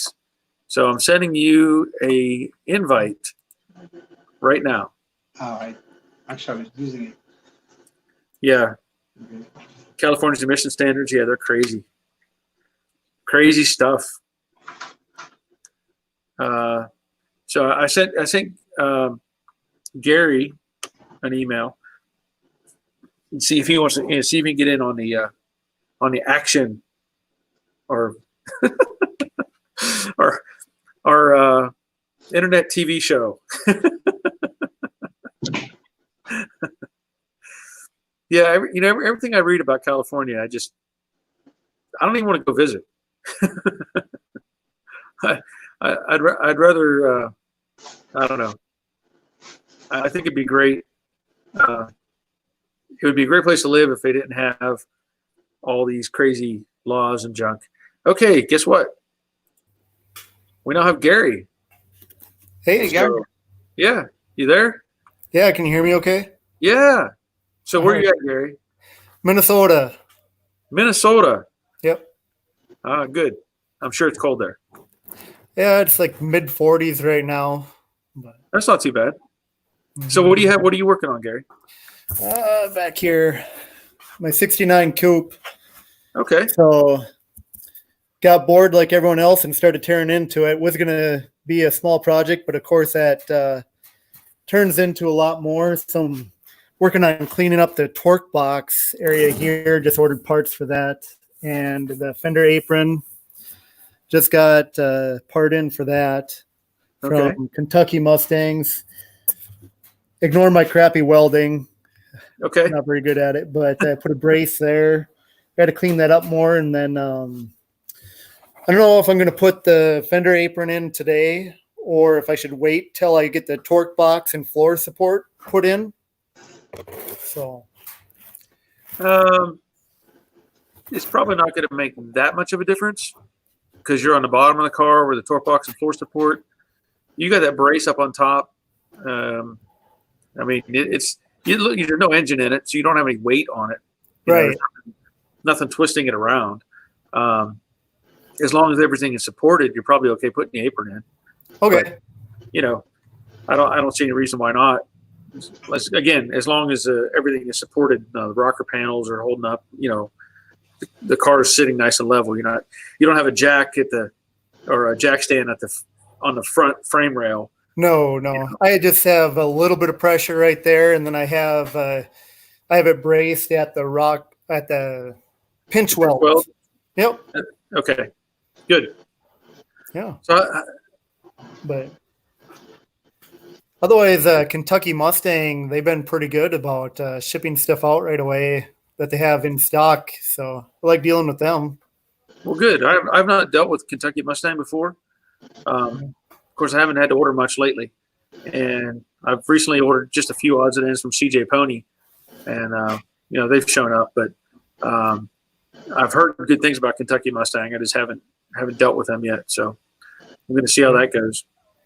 Yeah, even returning a part that I didn't realize was out of stock. I just emailed them and they took it off the order, refunded the money, and I put in another order today, just like an hour ago, already shipped. So Cool. yeah. So how long have you had the car? Since I was 13, and I'm going to be 39 in May, so a little over 25 years. Wow. When I That's was cool. 18, we restored it once and didn't go through the engine at that time. My stepdad, he took and just kind of a backyard mechanic, and he's pretty good at welding and stuff. So he fixed some of the rust and everything, and I've been cutting out some of that old stuff. And some of the metal he put in, I don't know where he got it from, just old farm machinery or whatever, And it's been really thick, hard to cut through. And Yeah. I went through a lot of blades. Yeah. So, Well, that's cool. yeah. Oh, okay. So I'm gonna. Guido says I need to give a bell for Kentucky Mustang. So I'm gonna do that because you know, I'll take your word for it because that's all I have. Yeah. It's the only ones I know of. But what's the history? I mean, what the car now? You say you've had it, but what's it built with? Engine, transmission? So had a 302 C4 automatic, and I worked at a Ford dealership for a little while, just kind of lube tech when I moved up to Fargo, North Dakota for Yeah. college. And when I was there, we decided, well, the engine was starting to knock and stuff. I mean, it had a lot of miles, hard life before I got it. And so we went through the engine, did headers, small cam, Edelbrock intake, 4-barrel, stuff like that. I redid most of the suspension. And at that time, I drove it for 4 years, put on quite a bit of miles and stuff, loved driving it. And then I got married, moved to a small town in Minnesota, little south of Fargo, and I had it in a storage unit. And while I was getting it ready, kind of dark out in April and cold, kind of like this weather, and I was adjusting the roller rockers, and one of the lifters had bled down, and I didn't realize it when I was adjusting it. So I was like, oh, that one's really loose. Tightened it up, got on the road. All of a sudden, the lifter pumped up. It started backfiring through the carb, and I rounded a lobe on the cam.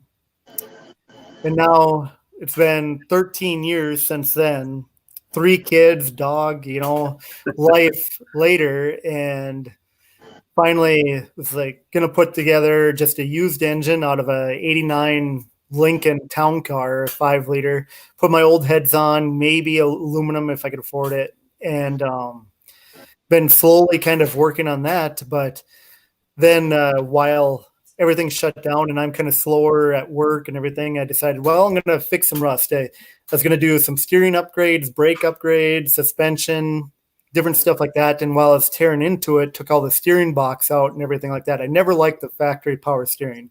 It's a power steering, power disc brake car, and kind of weird options for just a base 302 Mustang. Yeah.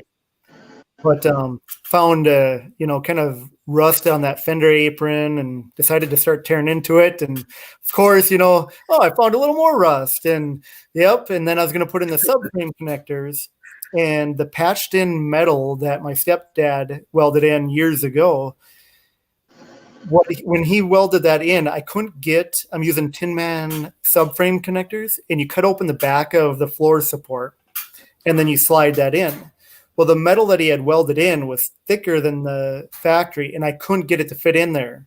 And it's kind of beat up and everything anyways from jacking up the car over the years. So I decided, well, I'll take out that floor support. So I got that out. Then I was like, well, maybe I'll clean up the frame rail a little bit. And so I started ordering new parts and sort of fixing it.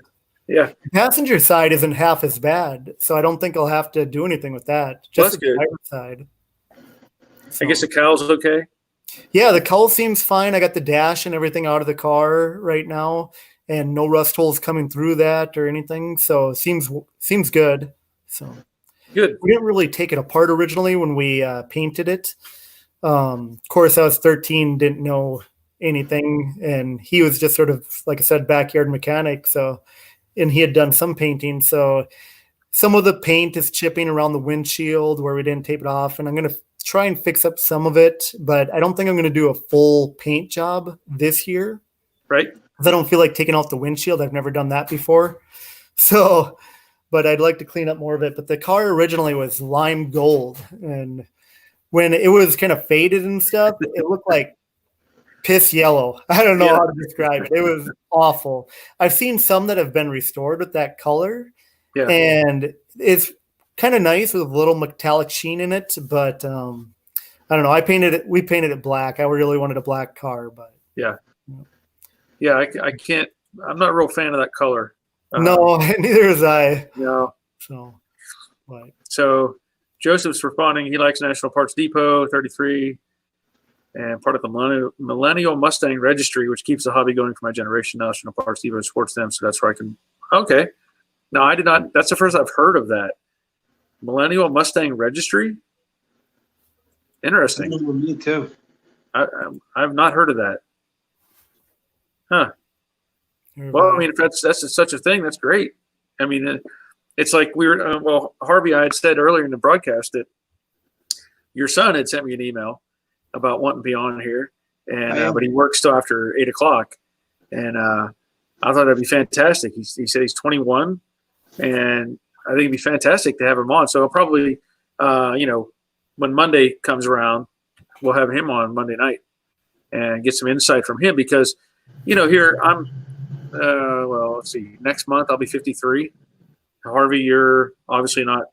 Yeah, my birthday is I think a couple weeks before yours. Yeah, I'm a July one too. Yeah. So you'll be how old? I'll be 53 too. Yeah. See, so 53, and even Gary, he's only 39. That's a kid, right? Yeah. It's not that big a gap between us, but the truth is, like here we have this response from Joseph, who's 33. Now, your son obviously has worked with you on your cars, so he's had his hands on these Mustangs, and obviously it's led him into something that he likes to do. So, what I find most interesting for a lot of the videos that I put out, and a lot of the responses I get, are most of them are going to be guys in our generation. Let's say even from Gary's timeline up, but I do occasionally get somebody who's young. I say young, could be 16 to 25, and they are very, very thankful that I'm showing this sort of thing because otherwise, how would they know? A lot of them don't have that experience. Like Gary was saying, his stepdad helped or did all this, metal work to the car. Obviously, you worked on it together, I'm sure. Yeah. But you had your hands on that car with an adult, let's say, who knew somewhat what he was doing. But a lot of the young guys, they're going to default go to a Honda or something because they just don't know. They don't understand how to work on this stuff. So it's really nice to see, at least if NPD has that program, which I've not looked at. I wouldn't be familiar with it because I'm not a millennial, obviously. But I think that's pretty cool if they're doing something to support that. Yeah, my boys, I have two. My one son's 18, the other one's 21. And it's funny, my son that's 21, he's the one who went through Ford Asset School. Like one of the things I remember him early projects on the car was he built my spindles for me, like off the car, like, just cleaned them up, sandblasted them, painted them, wheel cylinders, hardware, brakes, everything, resurfaced the drums. He kind of did those for me. It was nice because here's the raw stuff, you dig in and take care of it. And then we just bolted them on the car, all done. Right. And my younger son was big on cutting off body panels. Like he was the one that cut out my rear wheel wells, inner and outer. Okay. And he'd say, what do you want me to do? I showed him how to drill spot welds and, use the 3-inch cutting wheel to weaken the welds. And he ripped the rear wheel wells and, stuff like that off of the car for me. Yeah. So that's cool. He's really good at it. I mean, I have two sons. My oldest is 28, and the youngest is 25. And I tried really hard. To get them out here in the garage, but they never got into it. So I just kind of had to make YouTube videos so I could teach other people. Yeah. Guido's asking a question of you, Gary. Yeah. So it's just got an 8-inch and 279 open gears in it right now, but I have an 8.8 out of an Explorer that I'm going to be throwing in there, hopefully.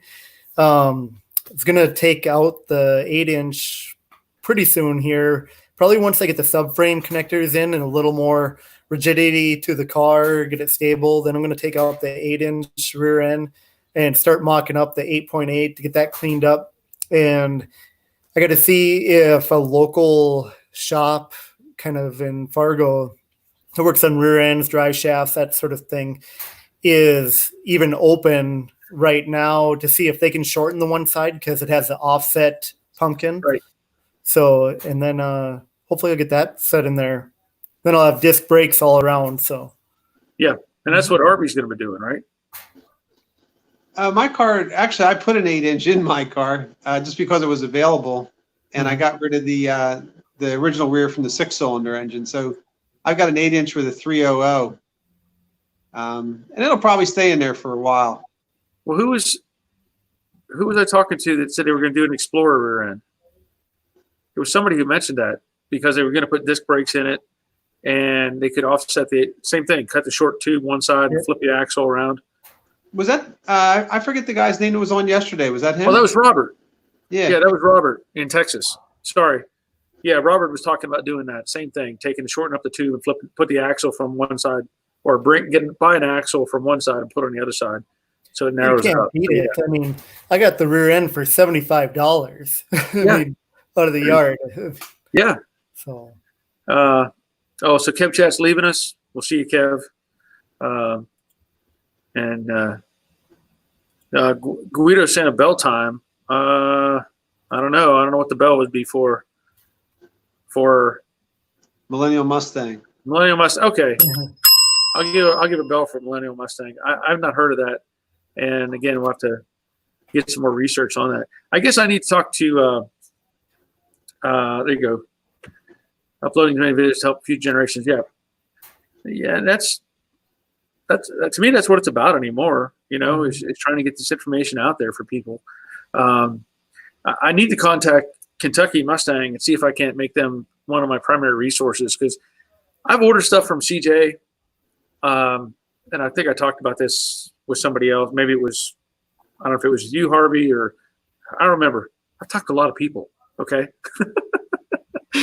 But it took I'd ordered some panels and had to send them back 3 times because they would show up and be bent and their boxes would be mangled and stuff like that. But it wasn't like the Dynacorn. A lot of the Dynacorn stuff comes in pretty rigid boxes. They do a pretty good job of making that thing right. But I was really frustrated with the panels that I got from CJ that were had big creases in them. And I told them, this isn't any good. And they were like, oh, just send it back. We'll send you another one. Well, at what point does it not become practical to keep sending a part back until you get a good one? You know, Now I can't, like I said, I haven't dealt with Kentucky Mustang, but I'll give them a shot and see what they can do. Not Anyway. the first time I've heard that about CJ Pony Parts either, on forums and Facebook even. So when I was kind of on the message boards or whatever, I was talking about National Parts Depot, CJ Pony, and then somebody suggested Kentucky Mustang, so I decided to give them a shot. So. Okay, so Guido's going to be 53 in March, 53 here, March 21st. Yeah. So, and you can see he's got a broken arm. and he's got a young one with him. So if he's got a young one, if that's his daughter, that's a late start. But that's the way it is sometimes. So we got, that's a different name. Maxim Gaiman. He'll be 32, so he's younger than you, Gary. And he's younger than the other guy that left us. I think he left us. But it's like I said, it's great to have younger people involved. Let's see. 68 coupe and fastback. Yeah, I hear a dog. That's okay. No problem. It's not a problem. 3X Xena. And I gotta try to connect that name. Was it Gene? Is that right? 3X Xena Gene? I think that was Gene. So he's had good experience with Kentucky Mustang. Good. Yeah. So Maxim tries to find NOS. Yeah. It's very hard to find NOS panels. And if you do find them, you're going to pay for them. But, that's also, you get what you pay for. Put it that way. You can see from all the work of making any of these panels fit on any of the cars that I've worked on. Nothing fits. Chop this, cut that, move this, reposition it. It would be nice to have a NOS stock or NOS panel to work with. Guido says he's got a 355 with an 8-inch, still running drums. He likes them. Well, that's no problem with that. Yep. Yeah. I'm trying to remember. You know what I mean? We get people on here all the time, and when you put up have some crazy letters and numbers for a name. So Gary, once you get this car all together, I mean, do you have another project in mind, or are you just going to keep working on this, or? This for now, and then I'm hoping to find my wife another Mustang and start working on that. Either a Mustang, or I'd like to do like a 60s Ford pickup, maybe. Like maybe get the same year Ford F100 pickup. So Yeah. like another a 69. So work on Yep. that. My daughter is 9 right now. So maybe by the time I get another project done, she'll be ready to drive. Yeah. Yeah. Well, it's funny. I was trying to say I tried to get my boys involved, and my younger son, he wanted to drive everything I had, but I told him, I said, "You're not driving it because you won't work on it." And the point being, if it breaks while you're driving it, you don't know how to fix it, so you'd just be calling me up to come get it. So I said, he's driven a couple of my things. But for the most part, I said, no, you don't get that privilege. Sorry. You have to get your hands dirty and sweat some before you can actually enjoy, driving this thing. Let's see. China Thin Metal, CJ. Yeah. Yeah. It can all be sketchy. Yeah. He says he had to send the fender back. Yep. Has anyone ever dealt with the Canadian metal that is listed at CJ? Not heard of that. No. Is that something different? Yeah, it says it's always listed like made in Canada, thicker sheet metal. I don't know if it's thicker than the imported stuff or not. Some people were saying that it didn't fit good, but I was just wondering if anyone had any experience with that. Yeah, I have not dealt with that specifically. I've just used whatever they offered up front. Okay, so Guido, 3 little girls, 4 and under. Wow, I'll give you a bunch of bells for that.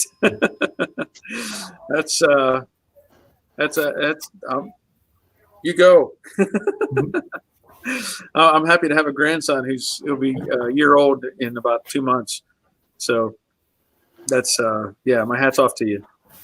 There you go. Maxim. Spectra has good strength but doesn't fit. I will definitely give you a bell for that. I just got this, which is the floor support from Kentucky Mustang, which is Spectra. And I haven't tried fitting it up, of course, because I don't have floor pans in. Yeah. But it's real thick metal and stuff. Sure. Seems well built, but I'll have to straighten the flange a little bit on it, give it a little better crease. But so we'll have to see how this fits. Now, do you know that's a Spectra part number? Yep. Okay, because the Spectra parts that I've dealt with specifically were more like aprons, stuff like that. Just horrible. Yeah, I didn't want to do it with the apron. I wanted to get like Dynacorn or something better than that for the apron. Yeah. Okay, so here's a response to your Canadian metal question. Maxim is saying he uses Spectra for making patches. It's the Canadian metal. Yeah. Okay. So I don't know if it says it on that. Does it say made in Canada on that part? Can't find anything. Body panel. Yeah, it does. Okay. Yep, made in Canada. Okay. So There you go. it's on the label here. Yep. For the Spectra Premium. Yeah. Usually they come coated in oil. Yeah, it does have a film on it, definitely. Gene says that made the hair in my neck stand up. I'm guessing maybe that was the bell.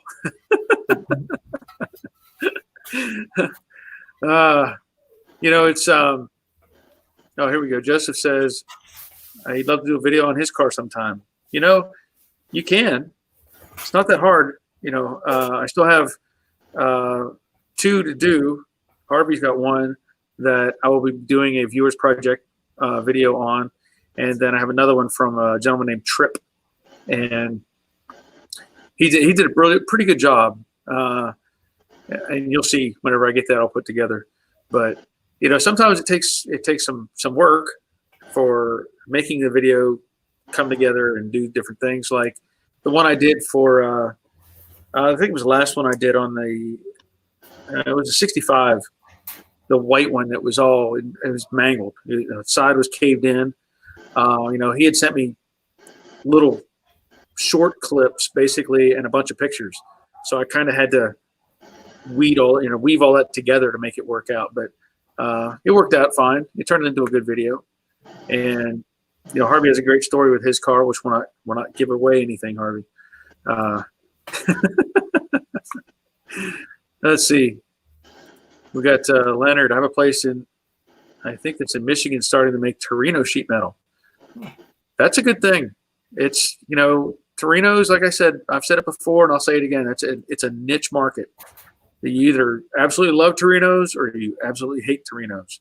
And the parts are made of unobtainium. You can't get them. What's that? I said, I think up until now, the parts are made of unobtainium, Pretty much.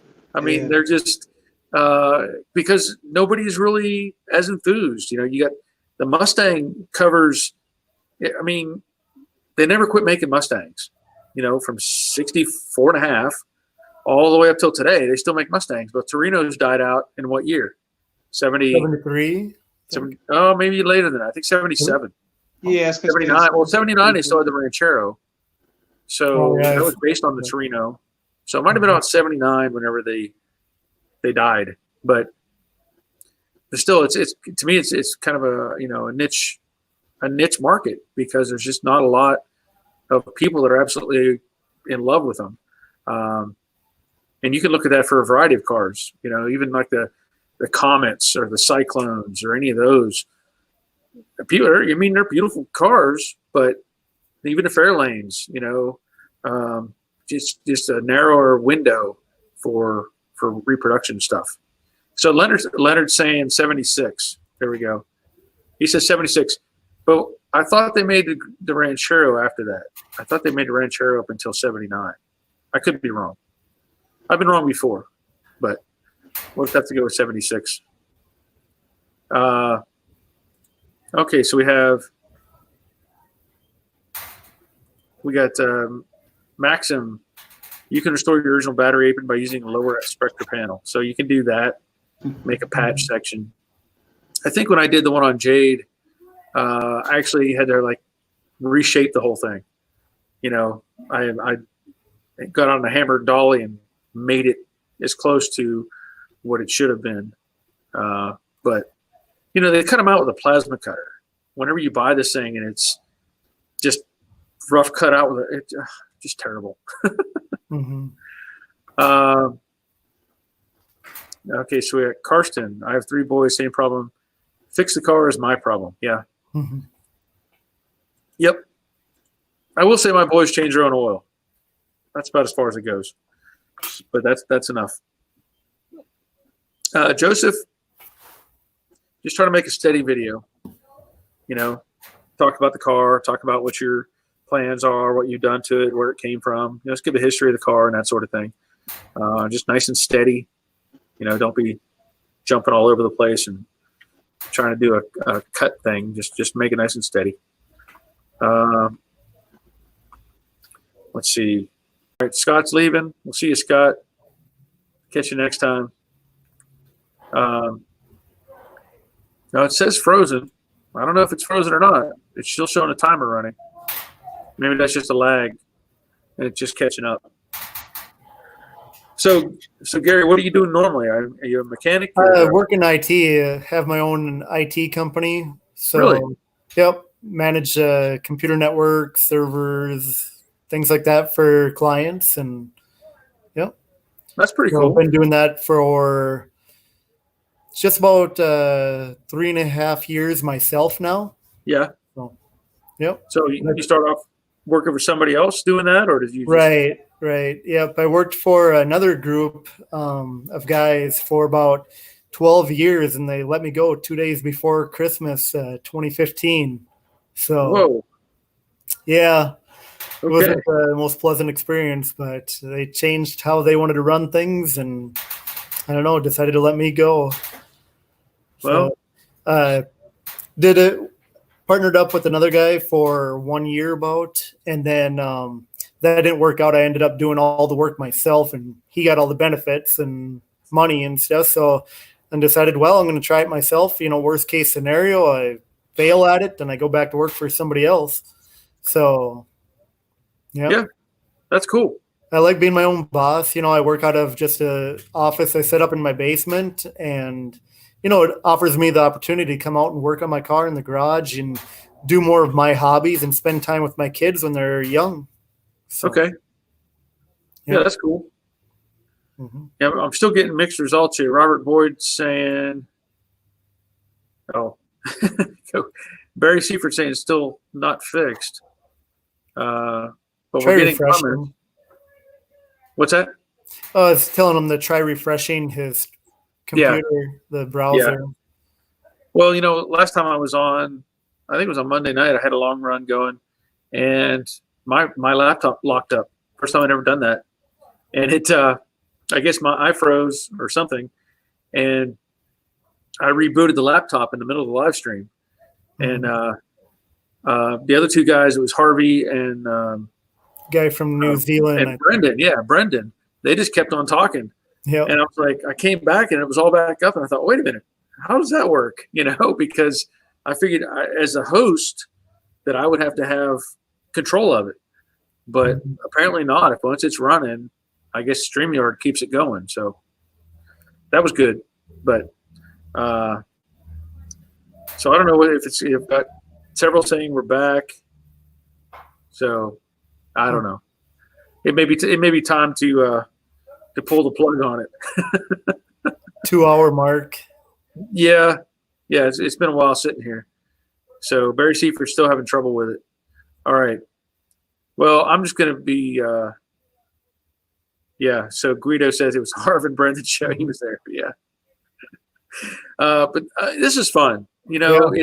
It's nice to have conversations, and like I said, having you show up, Gary, that's great. And I've told other people if you want to get on, you just need a phone, and just oh, Leonard. No, I did not see Brendan's video yet. I'll have to check that out.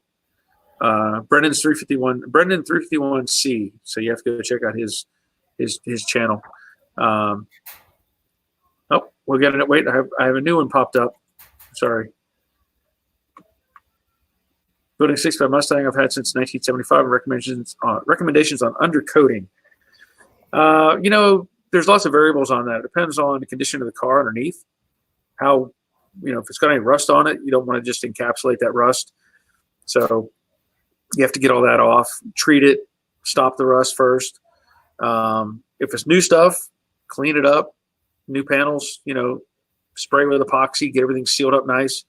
And typically what I'll do is, just a basic, and depending where you live too, like Minnesota might require a little bit more, but in Georgia, I can get away with like a 3M sprayable undercoating and just coat the whole bottom of the car. Another option is lizard skin. They sell kits for that. But again, you have to do all the prep work. You can't just hope that it's going to do the right thing just because it comes out of the spray gun. Got to have all the prep work on it. So yeah, I plan on taking a wire wheel when I'm under there, cleaning it all up and epoxy mine, and then I'm going to use like either Raptor liner or lizard skin, something like that on mine. Yep. Yeah, and that's another thing is the bed liner stuff is really tough, and I have no problem with using that as well because you can brush that on, push it into the cracks and build it up and stuff like that. And even after that, if you wanted to, you could still spray it with the 3M rubberized stuff just to build it up a little bit, help quiet it down maybe.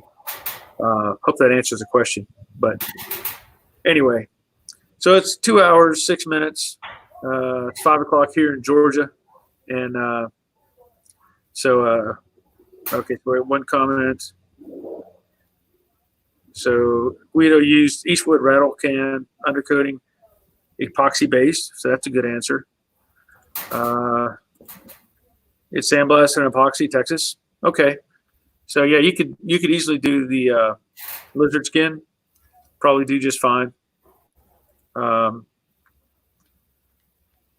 Okay, so Joseph, I use lizard skin, sound dampener, and ceramic coating inside on the floors and trunk. It worked great. So Joseph gets another bell for that. All right. Okay. All right. I'm going to have to call it quits. I know I still got people coming in, but 2 hours, that's good. So I'm glad Gary was here. I'm glad Harvey was here. We'll do this again sometime. And again, it's nice to have people from different parts of the country or different parts of the world come in here and exchange ideas and information. So that's fantastic. Glad you showed up, Gary. Yeah, no and problem. Maybe you can do it again sometime. Yeah, I will. Hopefully I'll have more work done. Yeah, that'd be nice to see an update. Yeah. I'll be posting videos too on my YouTube channel or some YouTube channel. Just there's not many out there on the 69 Mustang, so and I like doing that stuff. So yeah. Okay, so do you have a YouTube channel? Yeah, it's just under my name right now. It's just like Gary Space A and has an icon of my car on the background. Okay. But I haven't posted any on the Mustang yet, just some random videos. Okay. That I've done, but I've been videoing some stuff as I've worked on the car and hoping to get some posted here pretty soon. Okay. All right. Just some general information on what I've ran into, where I'm going, what I'm doing on it, and stuff like that. So, yeah. Cool. Yeah. Very good. One of the things I've watched most of your videos and stuff, and when you were working on the front frame rails on Brooklyn Pony, you were saying how they were completely level with the car. And it threw me off on the 69. I don't know when they changed it, what year exactly, but at least on the 69, the front of the frame rails at the radiator support drop a half an inch from the rear of the frame rails. Okay. So I had to confirm. I confirmed with 3 other people, and they said, nope, that's how the 69s are. So I was like, okay. It was like, well, I'm not going to be in for a world of hurt if I got to try and straighten this all out and everything. So well, that's some good information. I did not know that either. But I know that, they changed them. Obviously 68 to 65 was very much the same setup. And then they changed the design in 69. So, okay. Well, good. All right. So everybody's saying goodbye, and I'm going to say goodbye to Gary. And we'll catch you next time. So glad you were here. Yeah, thanks. All right, we'll see you. All right, so that's going to be it. You have to, I think you said Gary Space A was his channel, so you have to look that up.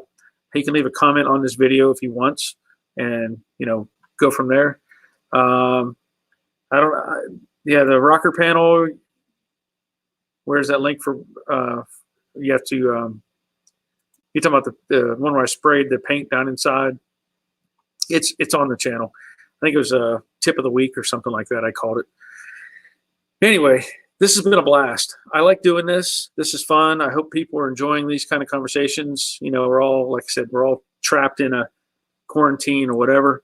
But it's nice to exchange ideas and conversations. I learned some things today that I didn't know, and I hope that you learned something as well. But we're going to call it a day, and I'll be back with another live stream on Monday night at 7, and 8 o'clock on that same night we'll have Harvey's son on here, young guy, and we'll have him give us some insight as to his generation of working on these cars. So we'll see you, and take care of yourselves.